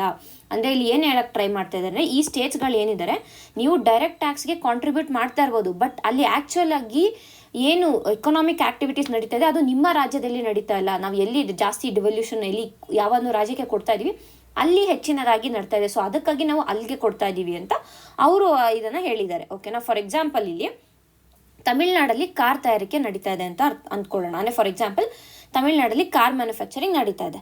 ಆದರೆ ಕಂಪನಿಯ ಒಂದು ನೋಂದಣಿ ಕಚೇರಿ ಏನಿದೆ ಆ ಕಂಪನಿ ರಿಜಿಸ್ಟರ್ ಆಗಿರೋದಲ್ಲಿ ಮುಂಬೈ ಅಥವಾ ಬೆಂಗಳೂರಲ್ಲಿ ಇದೆ ಅಂತಂದರೆ ತೆರಿಗೆ ದಾಖಲೆ ಅವಾಗ ಎಲ್ಲಿ ಕಾಣಿಸುತ್ತೆ, ಮುಂಬೈ ಅಥವಾ ಬೆಂಗಳೂರಲ್ಲಿ ಕಾಣಿಸುತ್ತೆ, ತಮಿಳ್ನಾಡಲ್ಲಿ ಕಾಣಿಸೋದಿಲ್ಲ. ಓಕೆನಾ. ಇವಾಗ ಆ ಒಂದು ಕಂಪನಿ ಎಲ್ಲಿ ರಿಜಿಸ್ಟರ್ ಆಗಿದೆ, ಈಗ ಬೆಂಗಳೂರಲ್ಲಿ ರಿಜಿಸ್ಟರ್ ಆಗಿದೆ ಅಂದರೆ ಅದು ಟ್ಯಾಕ್ಸ್ ಏನೇ ಕಟ್ಟಿದ್ರು ಅದು ಕರ್ನಾಟಕದ ಟ್ಯಾಕ್ಸ್ ಅಂತ ಆಗುತ್ತೆ, ತಮಿಳ್ನಾಡು ಟ್ಯಾಕ್ಸ್ ಅಂತ ಆಗೋದಿಲ್ಲ. ಸೊ ಹಾಗಾಗಿ ರಾಜ್ಯದ ಒಂದು ನಿಜವಾದ ಆರ್ಥಿಕ ಒಂದು ಕೊಡುಗೆ ಏನಿದೆ ಇದನ್ನು ಒಂದು ಕಂಡುಹಿಡಿಯೋದಕ್ಕೆ ಅದಕ್ಕೆ ಬೇರೆ ಸೂಚ್ಯಂಕನೇ ಬೇಕು ಅನ್ನೋದನ್ನ ಇಲ್ಲಿ ನಾವು ಅರ್ಥ ಮಾಡ್ಕೋಬೇಕು. ಓಕೆನಾ. ನಿಮ್ಗೆ ಅರ್ಥ ಆಗಿದೆ ಅಂತ ಅನ್ಕೋತಾ ಇದ್ದೀನಿ. ಸೊ ನೆಕ್ಸ್ಟ್ ಈಗ ನಮಗೆ GST, ಸೊ ಆ ಒಂದು ನಿಟ್ಟಿನಲ್ಲಿ ನೋಡಿದಾಗ ಈ GSDP ನಮಗೆ ಇಂಪಾರ್ಟೆಂಟ್ ಆಗುತ್ತೆ ಅನ್ನೋದನ್ನು ಅರ್ಥ ಮಾಡ್ಕೋಬೇಕು. ಏನು GSDP ಅಂದರೆ ಗ್ರಾಸ್ ಸ್ಟೇಟ್ ಡೊಮೆಸ್ಟಿಕ್ ಪ್ರಾಡಕ್ಟ್ ಅನ್ನುವಂಥದ್ದು.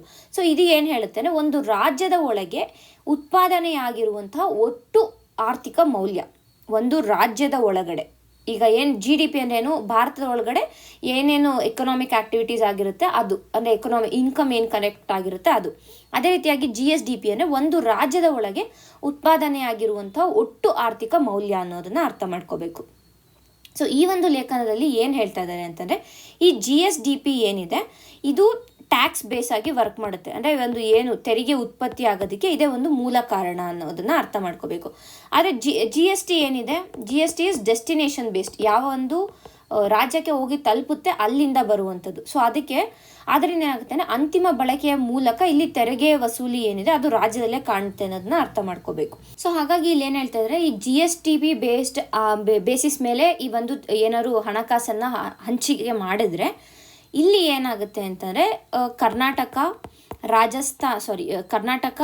ತಮಿಳ್ನಾಡು ಮಹಾರಾಷ್ಟ್ರ, ಗುಜರಾತ್ ಈ 4 ರಾಜ್ಯಗಳಿಗೆ ಇಲ್ಲಿ ಲಾಭ ಆಗುತ್ತೆ. ಅದೇ ಬೇರೆ ಸ್ಟೇಟ್ಸ್ಗಳು ಅಂದರೆ ಫಾರ್ ಎಕ್ಸಾಂಪಲ್ UP ಇರ್ಬೋದು, ಇಲ್ಲ ಬಿಹಾರ್ ಇರ್ಬೋದು, ಮಧ್ಯಪ್ರದೇಶ ಇದೆ, ಇವುಗಳಿಗೆಲ್ಲ ಲಾಸ್ ಆಗುತ್ತೆ ಅಂತ ಇಲ್ಲಿ ಅವರು ಹೇಳ್ತಾ ಇದ್ದಾರೆ. ಅದನ್ನ ಕ್ಲೀನಾಗಿ ಮೆನ್ಷನ್ ಮಾಡಿದ್ದಾರೆ. ಯಾಕೆ ಅಂತಂದರೆ GSDP ಕಾಂಟ್ರಿಬ್ಯೂಷನನ್ನು GSDP ಬೇಸಿಸ್ ಮೇಲೆ ಏನಾದ್ರು ಈ ಒಂದು ಟ್ಯಾಕ್ಸ್ ಡೆವಲ್ಯೂಷನನ್ನು ಮಾಡಿದ್ರೆ ಈ ಒಂದು ಸ್ಟೇಟ್ಸ್ಗಳೇನಿದೆ ದೇ ಆರ್ ಕಾಂಟ್ರಿಬ್ಯೂಟಿಂಗ್ ಮೋರ್, ಅಂದರೆ ಎಕನಾಮಿಕ್ ಪ್ರೊಡಕ್ಷನ್ ಏನಿದೆ ಇಲ್ಲಿ ಹೆಚ್ಚಿನದಾಗಿ ಆಗ್ತಾ ಇದೆ. ಸೊ ಆಬ್ವಿಯಸ್ ಆಗಿ ಅವ್ರ GSDP ಜಾಸ್ತಿ ಇರುತ್ತೆ, ಸೊ ಅವ್ರಿಗೆ ಟ್ಯಾಕ್ಸ್ ರೆವಲ್ಯೂಷನ್ ಹೆಚ್ಚಿನದಾಗಿ ಬರಬೇಕಾಗುತ್ತೆ. But at the same time ಈ UP, ಬಿಹಾರ್, ಮಧ್ಯಪ್ರದೇಶ ಇಲ್ಲೆಲ್ಲ ಏನಾಗುತ್ತೆ ಕಡಿಮೆ ಆಗ್ತಾ ಹೋಗುತ್ತೆ. But at the same time ಈ ಒಂದು GSDP ಏನಿದೆ ಇದು ರೀಡಿಸ್ಟ್ರಿಬ್ಯೂಷನನ್ನು ಮಾಡುವುದ್ರ ಮುಖಾಂತರ ಏನು ಮಾಡುತ್ತೆ ಅಂತಂದರೆ ಒಂದು ಏನು ಇನ್ಇಕ್ವಾಲಿಟಿ ಇರುತ್ತೆ, ಸ್ಟೇಟ್ಸ್ ಮಧ್ಯೆ ಇನ್ಇಕ್ವಾಲಿಟಿ ಇರುತ್ತೆ, ಅದನ್ನು ಮ್ಯಾನೇಜ್ ಮಾಡ್ಬೋದು. ಅಂದರೆ ಅಷ್ಟಾಗಿ ಏನು ತೀವ್ರವಾಗಿ ಅಸಮಾನತೆಯನ್ನು ಇದು ಉಂಟು ಮಾಡೋದಿಲ್ಲ ಅಂತ ಇಲ್ಲಿ ಅವರು ಹೇಳ್ತಾ ಇದ್ದಾರೆ. ಓಕೆನಾ. ಸೊ ಒಟ್ಟಿನದಾಗಿ ನಾವಿಲ್ಲಿ ನೋಡಿದ್ರೆ GSDP ಶೇರ್ ಏನಿದೆ ಇದನ್ನು ಏನು ಸೆಂಟರ್ ಸ್ಟೇಟ್ ಫಿನಾನ್ಷಿಯಲ್ ಡೆವಲ್ಯೂಷನ್ ಏನಿದೆ ಇವುಗಳ ಒಂದು ಮುಖ್ಯ ಮಾನದಂಡವಾಗಿ ಮಾಡುವುದು ಇಂಪಾರ್ಟೆಂಟ್ ಆಗುತ್ತೆ. ಯಾಕೆಂದರೆ ಇದರಿಂದ ಭಾರತದ ಒಂದು ಫಿಸ್ಕಲ್ ಫೆಡರಲಿಸಮ್ ಏನಿದೆ ಇದನ್ನು ನಾವು ಮೇಂಟೈನ್ ಮಾಡ್ಬೋದು. ಒಂದು ತದನಂತರ ಟ್ಯಾಕ್ಸ್ ಜಸ್ಟಿಸನ್ನು ನಾವು ಮೇಂಟೈನ್ ಮಾಡ್ಬೋದು. ಆ ಒಂದು ಕಾರಣದಿಂದ GSDPನ ಒಂದು ಕ್ರೈಟೀರಿಯಾವಾಗಿ ನಾವು ತರಬೇಕು ಅಂತ ಈ ಒಂದು ಆರ್ಟಿಕಲ್ ಹೇಳ್ತಾ ಇದೆ. ಸೊ ಇಷ್ಟು ಇದರ ಒಂದು ಸಾರಾಂಶ ಆಗಿದೆ. ಮುಂದಿನ ಆರ್ಟಿಕಲ್ನ ನೋಡೋಣ. Kaveri 2.0 auto filling property details from ಇ-ಖಾತಾಸ್, builders claim ECs having incomplete details. So ಈ ಒಂದು ಆರ್ಟಿಕಲ್ ನಮಗೆ entirely with respect to prelims important ಆಗುತ್ತೆ. ಕಾವೇರಿ 2.0 ಪೋರ್ಟಲ್ ಬಗ್ಗೆ ನಮಗೆ ಫುಲ್ ಇನ್ಫಾರ್ಮೇಷನ್ ಗೊತ್ತಿರಬೇಕು. ಕಾವೇರಿ ಪೋರ್ಟಲ್ ಏನಿದೆ, ಬೇಸಿಕಲಿ ಕಾವೇರಿ 2.0 ಪೋರ್ಟಲ್ನ ಮುಖ್ಯ ಉದ್ದೇಶ ಏನು ಅಂತಂದರೆ ಯಾವುದೇ ಒಂದು ಆಸ್ತಿ ನೋಂದಣಿ ಪ್ರಕ್ರಿಯೆ ಏನಿದೆ ಇದನ್ನು ಪಾರದರ್ಶಕಗೊಳಿಸಲು ಎಲ್ಲ ಒಂದು ಪ್ರಾಸೆಸ್ ಏನಿದೆ ಇದನ್ನು ಆನ್ಲೈನ್ ಮುಖಾಂತರ ಮಾಡುವಂಥದ್ದು. ಅಂದರೆ ಆನ್ಲೈನ್ ಪ್ರಾಪರ್ಟಿ ರಿಜಿಸ್ಟ್ರೇಷನ್ ಪೋರ್ಟಲ್ ಆಗಿದೆ ಈ ಕಾವೇರಿ 2.0. ಸೊ ಇದರಲ್ಲಿ ಏನಾಗುತ್ತೆ ಅಂದರೆ ಇದು ಈ ಖಾತಾಯಿಂದ ಡೈರೆಕ್ಟಾಗಿ ಡೇಟಾವನ್ನು ಅಪ್ಲೋಡ್ ಮಾಡ್ಕೊಳ್ಳುತ್ತೆ. ಅಂದರೆ ಸೇಲ್ ಡೀಡ್ ಅಪ್ಲೋಡ್ ಮಾಡೋದಿರಲಿ, ಇಲ್ಲ ಪ್ರಾಪರ್ಟಿ ಡೀಟೇಲ್ಸನ್ನು ಕೊಡೋದಿರಲಿ, ಇಲ್ಲ ಮ್ಯಾನ್ಯುಯಲ್ ಎಡಿಟಿಂಗ್ಗೆ ಯಾವುದೇ ರೀತಿಯಾದ ಒಂದು ಅವಕಾಶ ಇಲ್ಲಿ ಇರೋದಿಲ್ಲ. ಸೊ ಯಾಕೆ ಅಂತಂದರೆ ಇದನ್ನು ಪ್ರಾಪರ್ಟಿ ಫ್ರಾಡ್ಗಳನ್ನು ಪ್ರಿವೆಂಟ್ ಮಾಡೋದಕ್ಕೆ ಈ ಒಂದು ನಿರ್ಧಾರವನ್ನು ತಗೊಂಡಿದ್ದು. ಬಟ್ ಇಲ್ಲಿ ಬಿಲ್ಡರ್ಸ್ಗಳು ಕೆಲವು ಆಕ್ಷೇಪಗಳನ್ನು ತಂದಿದ್ದಾರೆ. ಏನು ಅಂತಂದರೆ ಈ ECಗಳೇನಿರ್ತವೆ, EC ಅಂದ್ರೇನು, ಎನ್ಕಂಬ್ರೆನ್ಸ್ ಸರ್ಟಿಫಿಕೇಟ್ ಅಂತ. ಸೊ ಇದರಲ್ಲಿ ಏನಾಗುತ್ತೆ ಅಂತಂದರೆ ಅಪಾರ್ಟ್ಮೆಂಟ್ ಕಾನ್ಫಿಗರೇಷನ್ ಇರ್ಬೋದು, ಇಲ್ಲ ಯಾರು ಓನರ್ಶಿಪ್ ಪ್ಯಾಟರ್ನು ಮತ್ತು ಕಾರ್ ಪಾರ್ಕ್ ಡೀಟೇಲ್ಸು ಇವುಗಳ ಬಗ್ಗೆ ಸರಿಯಾಗಿ ಇದು EC ಸರಿಯಾಗಿ ತೋರಿಸ್ತಾ ಇಲ್ಲ ಅನ್ನುವಂಥ ಒಂದು ಏನಂತೀವಿ ಪ್ರಾಬ್ಲಮನ್ನು ಈ ಬಿಲ್ಡರ್ಸ್ಗಳು ಹೇಳಿದ್ದಾರೆ. ಸೊ ಇದರಿಂದ ಏನಾಗ್ತದೆ, ಬ್ಯಾಂಕ್ ಲೋನ್ಗಳು ಸರಿಯಾಗಿ ದೊರೀತಾ ಇಲ್ಲ, NRI ಬೈಯರ್ಗಳಿಗೆ ಇದು ಪ್ರಾಬ್ಲಮ್ಗಳಾಗ್ತಾ ಇದೆ, ರೀಸೇಲ್ ವ್ಯಾಲ್ಯೂಗಳು ಕಡಿಮೆ ಆಗ್ತಾ ಇದೆ. ಸೊ ಹಾಗಾಗಿ ಏನು ಕಾವೇರಿ 2.0 ಪೋರ್ಟಲಲ್ಲಿ ಈ ರೀತಿಯಾದ ಒಂದು ಪ್ರಾಬ್ಲಮ್ಸ್ಗಳಿದೆ ಇವುಗಳನ್ನು ಸಾಲ್ವ್ ಮಾಡಿ ಅಂತ ಈ ಬಿಲ್ಡರ್ಸ್ಗಳು ರಿಕ್ವೆಸ್ಟ್ ಮಾಡಿರುವಂಥದ್ದು. ಸೊ ಇಷ್ಟು ಇನ್ಫಾರ್ಮೇಷನ್ ಆಯಿತು. ಕಾವೇರಿ ಪೋರ್ಟಲ್ ಬಗ್ಗೆ ನಮಗೆ ಇನ್ಫಾರ್ಮೇಷನ್ ಕೂಡ ಸಿಕ್ತು. ಸೊ ಆ ಒಂದು ದೃಷ್ಟಿಯಿಂದ ನಾವು ಇದನ್ನ ನೋಡಿದ್ದೀವಿ. ಆ್ಯಂಡ್ ಆಲ್ಸೋ ಇದು ಏನಕ್ಕೆ ಇಂಪಾರ್ಟೆಂಟ್ ಆಗುತ್ತೆ ಅಂದರೆ ಏನು ಈ ಗವರ್ನೆನ್ಸ್ ಅಥವಾ ಡಿಜಿಟಲ್ ಗವರ್ನೆನ್ಸನ್ನು ಕರ್ನಾಟಕ ಸರ್ಕಾರ ಪ್ರೋತ್ಸಾಹಿಸೋದಕ್ಕೆ ಹೋಗ್ತಾ ಇದೆ. At the same time ground ರಿಯಾಲಿಟೀಸನ್ನು ಅರ್ಥ ಮಾಡ್ಕೊಂಡಿಲ್ಲ, ಅಲ್ಲಿ ಕೆಲವು ಚಾಲೆಂಜಸ್ಗಳಿದೆ ಅನ್ನೋದನ್ನು ಅರ್ಥ ಮಾಡ್ಕೊಂಡಿಲ್ಲ. ಒಂದು ಚಾಲೆಂಜಸ್ಗಳನ್ನು ಓವರ್ಕಮ್ ಮಾಡಿದ್ರೆ ನಮ್ಮ ಡಿಜಿಟಲ್ ಗವರ್ನೆನ್ಸ್, ಕರ್ನಾಟಕ ಸರ್ಕಾರದ ಡಿಜಿಟಲ್ ಗವರ್ನೆನ್ಸ್ ಇನಿಷಿಯೇಟಿವ್ ಏನಿದೆ ಇದನ್ನ ಮತ್ತಷ್ಟು ಬಲಗೊಳಿಸ್ಬೋದು ಅನ್ನುವಂಥ ಒಂದು ಉದ್ದೇಶದಿಂದ ಈ ಆರ್ಟಿಕಲ್ನ ನೋಡ್ತಾ ಇದ್ದೀವಿ. ಸೊ ಮುಖ್ಯವಾಗಿ ಇದು ವಿತ್ ರೆಸ್ಪೆಕ್ಟ್ ಟು ಪ್ರಿಲಿಮ್ಸ್ ಅಷ್ಟೇ ನಮಗೆ ಇಂಪಾರ್ಟೆಂಟ್ ಆಗುತ್ತೆ. ಈಗ ಮುಂದಿನ ಆರ್ಟಿಕಲ್ನ ನೋಡೋಣ. ಯುವ ನಿಧಿ 48,000 ಗ್ರಾಜ್ಯುಯೇಟ್ಸ್ ರಿಜಿಸ್ಟರ್ಡ್. ಸೊ ಇಲ್ಲಿ ಏನಾಗಿದೆ ಅಂತಂದರೆ ಈ ವರ್ಷ ನೋಡಿದ್ರೆ, ಅಂದರೆ ಏನು ಪ್ರೀವಿಯಸ್ ಇಯರನ್ನು ನೋಡಿದಾಗ 48,000ಕ್ಕೂ ಹೆಚ್ಚು ಪದವೀಧರರು ಯುವ ನಿಧಿಯಲ್ಲಿ ನೋಂದಣಿಯನ್ನು ಮಾಡ್ಕೊಂಡಿದ್ದಾರೆ ಅಂತ. ಕರ್ನಾಟಕದಲ್ಲಿ ನಾವು ನೋಡಿದಾಗ ವಿಶೇಷವಾಗಿ ಇಂಜಿನಿಯರಿಂಗ್ ಇದರಲ್ಲಿ ಇಂಜಿನಿಯರಿಂಗ್ ಮಾಡಿರೋರನ್ನ ನೋಡಿದ್ರೆ ನಿರುದ್ಯೋಗ ಅಲ್ಲಿ ಹೆಚ್ಚಾಗಿ ಕಾಣ್ತಾ ಇದೆ. ಯಾಕೆ ಅಂದರೆ ಮೊದಲನೇದಾಗಿ ಸ್ಕಿಲ್ ಮಿಸ್ ಮ್ಯಾಚಿಂದ. ಅಂದರೆ ನಾವು ಇಂಜಿನಿಯರಿಂಗಲ್ಲಿ ಏನು ನೋಡ್ತೀವಿ, ಎಲ್ಲ ನಾವು ಥಿಯರಿಯಲ್ಲಿ ಓದಿರ್ತೀವಿ, ಪ್ರಾಕ್ಟಿಕಲ್ ಅಪ್ಲಿಕೇಶನ್ ಗೊತ್ತಿರಲ್ಲ ಒಂದು. ಆ್ಯಂಡ್ ಆಲ್ಸೋ ಎಲ್ಲ ಏನಂತೀವಿ ಬೈಹಾರ್ಟ್ ಮಾಡಿ ಹೋಗಿ ಬರ್ದಿರುವಂಥದ್ದು ಹಲವಾರು ಇನ್ಸಿಡೆಂಟ್ಸ್ಗಳಿದೆ. ಸೊ ಅದನ್ನ ನಾವು ವಾಪಸ್ ನಾವು ಲೈಕ್ ನಾರ್ಮಲ್ ರಿಯಾಲಿಟಿಗೆ ಬಂದಾಗ ಕಾಲೇಜಲ್ಲಿ ಹೆಂಗೋ ಆಗೋಗುತ್ತೆ, ಬಟ್ ರಿಯಾಲಿಟಿಗೆ ಬಂದಾಗ ಅಲ್ಲಿ ನಮ್ಗೆ ಸ್ಕಿಲ್ಲೇ ಇರೋದಿಲ್ಲ, ಸ್ಕಿಲ್ ಮಿಸ್ ಮ್ಯಾಚಲ್ಲಿ ಸ್ಕಿಲ್ಲೇ ಇರೋದಿಲ್ಲ ಎಷ್ಟೊಂದು ಬಾರಿ. ಸೊ ಅದು ತದನಂತರ ಏನು ಅಂತಂದರೆ ಮ್ಯಾನುಫ್ಯಾಕ್ಚರಿಂಗ್ ಸೆಕ್ಟರಲ್ಲಿ ಬೇಡಿಕೆಗಳು ಕಡಿಮೆ ಆಗ್ತಾ ಇರುವಂಥದ್ದು. And at the same time ಏನಾಗ್ತಾ ಇದೆ ಅಂದರೆ ಮ್ಯಾನುಫ್ಯಾಕ್ಚರಿಂಗ್ ಸೆಕ್ಟರಲ್ಲಿ ಏನು ಬೇಕೋ ಅದನ್ನು ನಮ್ಮ ಕೋರ್ಸ್ ಮಾಡ್ಯೂಲಲ್ಲಿ ಇಟ್ಟಿರೋದಿಲ್ಲ. ನಾವು ಕಾಲೇಜಲ್ಲಿ ಓದೋದೇ ಬೇರೆ, ಇಲ್ಲ ಆ್ಯಕ್ಚುಲ್ ಮ್ಯಾನುಫ್ಯಾಕ್ಚರಿಂಗ್ ಸೆಕ್ಟರಲ್ಲಿ ಬೇಕಾಗೋದೇ ಬೇರೆ. ಸೊ ಆ ಮಿಸ್ ಮ್ಯಾಚ್ ಇದೆ ಇಲ್ಲಿ. ಆ್ಯಂಡ್ ಆಲ್ಸೋ ಏನು ಜಾಬ್ಗಳ ಸೃಷ್ಟಿ ಏನಾಗಬೇಕು ಆ ಸೃಷ್ಟಿ ಕೂಡ ಇಲ್ಲಿ ಕಡಿಮೆ ಆಗ್ತಾ ಇರುವಂಥ ಹಿನ್ನೆಲೆಯಲ್ಲಿ ಕರ್ನಾಟಕ ರಾಜ್ಯ ಸರ್ಕಾರ ಯುವ ನಿಧಿಯನ್ನು ತಂದಿದ್ರು. ಓಕೆನಾ. ಸೊ ಈ ಒಂದು ಯುವ ನಿಧಿಯಲ್ಲಿ ನಾವು ನೋಡಿದ್ರೆ ಈ 48,000 ಅಂತ ನಾನು ಹೇಳಿದೆ, 48,000ಅಲ್ಲಿ ಅಪ್ರಾಕ್ಸಿಮೇಟ್ ಆಗಿ 43,500 ಸ್ಟೂಡೆಂಟ್ಸ್ ಏನಿದ್ದಾರೆ ಇವರು ಇಂಜಿನಿಯರಿಂಗ್ ಪದವೀಧರರೇ ಇದ್ದಾರೆ. ಅಲ್ಲೇ ನಾವು ಅರ್ಥ ಮಾಡ್ಕೋಬೇಕು, ನಮ್ಮ ಒಂದು ಇಂಜಿನಿಯರಿಂಗ್ನ ಒಂದು ಕೋರ್ಸ್ ಮಾಡ್ಯೂಲ್ ಏನಿದೆ ಆ್ಯಂಡ್ ಅದರ ಒಂದು ಪ್ರಾಕ್ಟಿಕಲ್ ಅಪ್ಲಿಕೇಶನ್ ಏನಿದೆ ಎಷ್ಟು ಮಿಸ್ಮ್ಯಾಚ್ ಇದೆ ಅನ್ನೋದನ್ನು ನಾವು ಅರ್ಥ ಮಾಡ್ಕೋಬೇಕಾಗುತ್ತೆ. ಸೊ ಆ ದೃಷ್ಟಿಯಿಂದ ನಾವು ಈ ಆರ್ಟಿಕಲ್ನ ನೋಡಿದ್ವಿ, ಅಂದರೆ ಅರ್ಥ ಮಾಡ್ಕೊಂಡಿದ್ದೀವಿ, ಅಂದರೆ ಯುವ ನಿಧಿ ಸ್ಕೀಮ್ ಹೇಗೆ ಇಂಪಾರ್ಟೆಂಟ್ ಆಗುತ್ತೆ. ಇದರ ಮುಖ್ಯ ಪ್ರಾವಿಷನ್ ಏನು ಅಂತಂದರೆ ಪ್ರತಿ ತಿಂಗಳು ನಿರುದ್ಯೋಗ ಭತ್ಯೆಯನ್ನು ನೀಡುತ್ತೆ. 3,000 ರೂಪಾಯಿ ಯಾರಿಗೆ ಪದವೀಧರರಿಗೆ, ಡಿಗ್ರಿವನ್ನು ಹೊಂದಿದರೆ ಅವ್ರಿಗೆ 3,000 ರೂಪಾಯಿ ಕೊಡುತ್ತೆ, ಡಿಪ್ಲೊಮಾ ಮಾಡಿದರೆ ಅವ್ರಿಗೆ 1,500 ರೂಪಾಯಿಯನ್ನು ಕೊಡುವಂಥದ್ದು. ಸೊ ಇದು ಮುಖ್ಯವಾಗಿ ಏನು, ಇದನ್ನು ನಿರುದ್ಯೋಗ ಭತ್ಯೆ ಅನ್ನೋದನ್ನು ಅರ್ಥ ಮಾಡ್ಕೋಬೇಕು. ಯಾವಾಗ ಇದನ್ನು ಇಂಟ್ರೊಡ್ಯೂಸ್ ಮಾಡಿದ್ದು 2023ರಲ್ಲಿ, ಏನು ಕರ್ನಾಟಕ ಸರ್ಕಾರ ಚೇಂಜ್ ಆಯಿತು, ಎಲೆಕ್ಷನ್ ಆದಮೇಲೆ ಇದನ್ನು ಇಂಟ್ರೊಡ್ಯೂಸ್ ಮಾಡಿದ್ದಂಥದ್ದು. ಆ್ಯಂಡ್ ಇನ್ನು ಮತ್ತಷ್ಟು ಬೇಸಿಕ್ಸ್ನ ನೀವು ಒಂದ್ಸತಿ ರಿವೈಸ್ ಮಾಡ್ಕೊಳ್ಳಿ. ಸೊ ಇಷ್ಟು ಈ ಒಂದು ಆರ್ಟಿಕಲ್ನ ಸಾರಾಂಶ ಆಗಿದೆ. ಈಗ ನಾವು ಮುಂದಿನ ಒಂದು ಆರ್ಟಿಕಲ್ನ ನೋಡೋಣ. India's first commercial quantum computer to be deployed at IIIT Dharwad. So ಭಾರತದ ಕ್ವಾಂಟಮ್ ತಂತ್ರಜ್ಞಾನದ ಒಂದು ಪ್ರಯಾಣದಲ್ಲಿ ಇದು ಐತಿಹಾಸಿಕ ಹೆಜ್ಜೆ ಆಗಿದೆ ಅಂತಲೇ ಹೇಳ್ಬೋದು. ಅಂದರೆ ಇಂಡಿಯಾದ ಮೊದಲ ಕಮರ್ಷಿಯಲ್ ಕ್ವಾಂಟಮ್ ಕಂಪ್ಯೂಟರ್ ಏನಿದೆ ಇದನ್ನು ಧಾರವಾಡದ IIITಯಲ್ಲಿ ಇನ್ಸ್ಟಾಲ್ ಮಾಡಬೇಕು ಅಂತ ನಿರ್ಧರಿಸಲಾಗಿದೆ. ಸೊ ಆದ್ದರಿಂದ ನಮಗೆ ಇದು ಇಂಪಾರ್ಟೆಂಟ್ ಆಗುತ್ತೆ. ಮೊದಲಿಗೆ ಪ್ರಿಲಿಮ್ಸ್ ಪಾಯಿಂಟ್ ಆಫ್ ವ್ಯೂ ಅಲ್ಲಿ ಎಲ್ಲಿ ಡಿಪ್ಲಾಯ್ ಮಾಡ್ತಾರೆ ಅನ್ನೋದು ಇಂಪಾರ್ಟೆಂಟ್ ಆಗುತ್ತೆ. ಸೊ IIIT ಧಾರವಾಡ ಅಂದರೆ ನಾವು ಗ್ರೂಪ್ ಸಿ ಅಲ್ಲಿ ಇರ್ಬೋದು, ಇಲ್ಲ KPSC ಸ್ಟೇಟ್ PSC ಎಕ್ಸಾಮ್ಸ್ಗಳಲ್ಲಿ ಇದನ್ನು ನಾವು ಎಕ್ಸ್ಪೆಕ್ಟ್ ಮಾಡ್ಬೋದಾಗುತ್ತೆ. ಸೊ ಇದು ಫಸ್ಟ್ ಪಾಯಿಂಟ್. ಸೆಕೆಂಡ್ ಪಾಯಿಂಟ್, ಯಾವಾಗ ಇದನ್ನ ಡಿಪ್ಲಾಯ್ ಮಾಡಿರೋದು, 2025ರಲ್ಲಿ ಇದನ್ನ ಡಿಪ್ಲಾಯ್ ಮಾಡಿರುವಂಥದ್ದು. ಇದು ನಮಗೆ ಇಂಪಾರ್ಟೆಂಟ್ ಆಗುತ್ತೆ. ಆ್ಯಂಡ್ ಆಲ್ಸೋ ಇದರ ಒಂದು ವೈಶಿಷ್ಟ್ಯತೆ ಏನು ಅಂತಂದರೆ ಇದು ಭಾರತದ ಮೊದಲ indigenous quantum computer for commercial ಯೂಸ್ಗೆ ಮೊದಲನೇ ಬಾರಿಗೆ ಇರುವಂಥ ಕ್ವಾಂಟಮ್ ಕಂಪ್ಯೂಟರ್ ಆಗಿದೆ. And also it is developed indigenously, ಭಾರತದಲ್ಲೇ ಮ್ಯಾನುಫ್ಯಾಕ್ಚರ್ ಮಾಡಿರುವಂಥದ್ದು. ಸೊ ಯಾರು ಅಂತಂದರೆ QPI AI ಅನ್ನುವಂಥ ಬೆಂಗಳೂರು ಬೇಸ್ಡ್ ಒಂದು ಕಂಪನಿ, ಅದರ ಜೊತೆಗೆ ZWEC ಸಿಂಗಾಪುರ ಮೂಲದ ZWEC ಏನಿದೆ ಈ ಒಂದು ಕಂಪನಿ, ಇವೆರಡೂ ಸೇರಿ ಈ ಒಂದು ಕ್ವಾಂಟಮ್ ಕಂಪ್ಯೂಟರನ್ನು ನಿರ್ಮಾಣ ಮಾಡಿರುವಂಥದ್ದು. ಸೊ ಇದು ನಮಗೆ ಇಂಪಾರ್ಟೆಂಟ್ ಆಗುತ್ತೆ. ಅಂದರೆ ಯಾರು ಮಾಡಿದ್ದಾರೆ, ಎಲ್ಲಿ ಡಿಪ್ಲಾಯ್ ಮಾಡಿದ್ದಾರೆ, ಮತ್ತು ಯಾವಾಗ ಡಿಪ್ಲಾಯ್ ಮಾಡಿರುವಂಥದ್ದು. ಸೊ ಇದಿಷ್ಟು ಇಂಪಾರ್ಟೆಂಟ್. ನೆಕ್ಸ್ಟ್ ನೀವು ಏನು ತಿಳ್ಕೊಬೇಕು ಅಂದರೆ ಎಂಟೈರ್ ಕ್ವಾಂಟಮ್ ಟೆಕ್ನಾಲಜಿ ಬಗ್ಗೆ ನಿಮಗೆ ಬೇಸಿಕ್ ಐಡಿಯಾ ಇರಬೇಕು. ಅಂದರೆ ಕ್ಯೂಬಿಟ್ಸ್ ಬಗ್ಗೆ ಇರ್ಬೋದು, ಇಲ್ಲ ಸೂಪರ್ ಪೊಸಿಷನ್, ಎಂಟ್ಯಾಂಗಲ್ಮೆಂಟ್ ಇರ್ಬೋದು, ಕ್ವಾಂಟಮ್ ಇಂಟರ್ಫರೆನ್ಸ್, ಇದೆಲ್ಲ ನಮಗೆ ಇಂಪಾರ್ಟೆಂಟ್ ಆಗುತ್ತೆ. ಈ ವರ್ಡ್ಸ್ಗಳನ್ನು ನೀವು ಮತ್ತೊಂದು ಸತಿ ರಿವೈಸ್ ಮಾಡ್ಕೊಳ್ಳಿ, ಬಿಕಾಸ್ ಇದೆಲ್ಲ ನಾವು ಸೈನ್ಸ್ ಆ್ಯಂಡ್ ಟೆಕ್ ಬೇಸಿಕ್ಸಲ್ಲಿ ಓದಿರುವಂಥದ್ದು. So entire this. And also ಇಂಡಿಯಾದ ಒಂದು ಕ್ವಾಂಟಮ್ ಮಿಷನ್ ಏನಿದೆ, ಆ quantum mission, national quantum mission ಏನಿದೆ ಅದು ಕೂಡ ನಮಗೆ prelims point of view important ಆಗುತ್ತೆ. Just revise that also. ಇಷ್ಟು ಈ ದಿನದ ಆರ್ಟಿಕಲ್ಗಳಾಗಿವೆ. ಧನ್ಯವಾದಗಳು.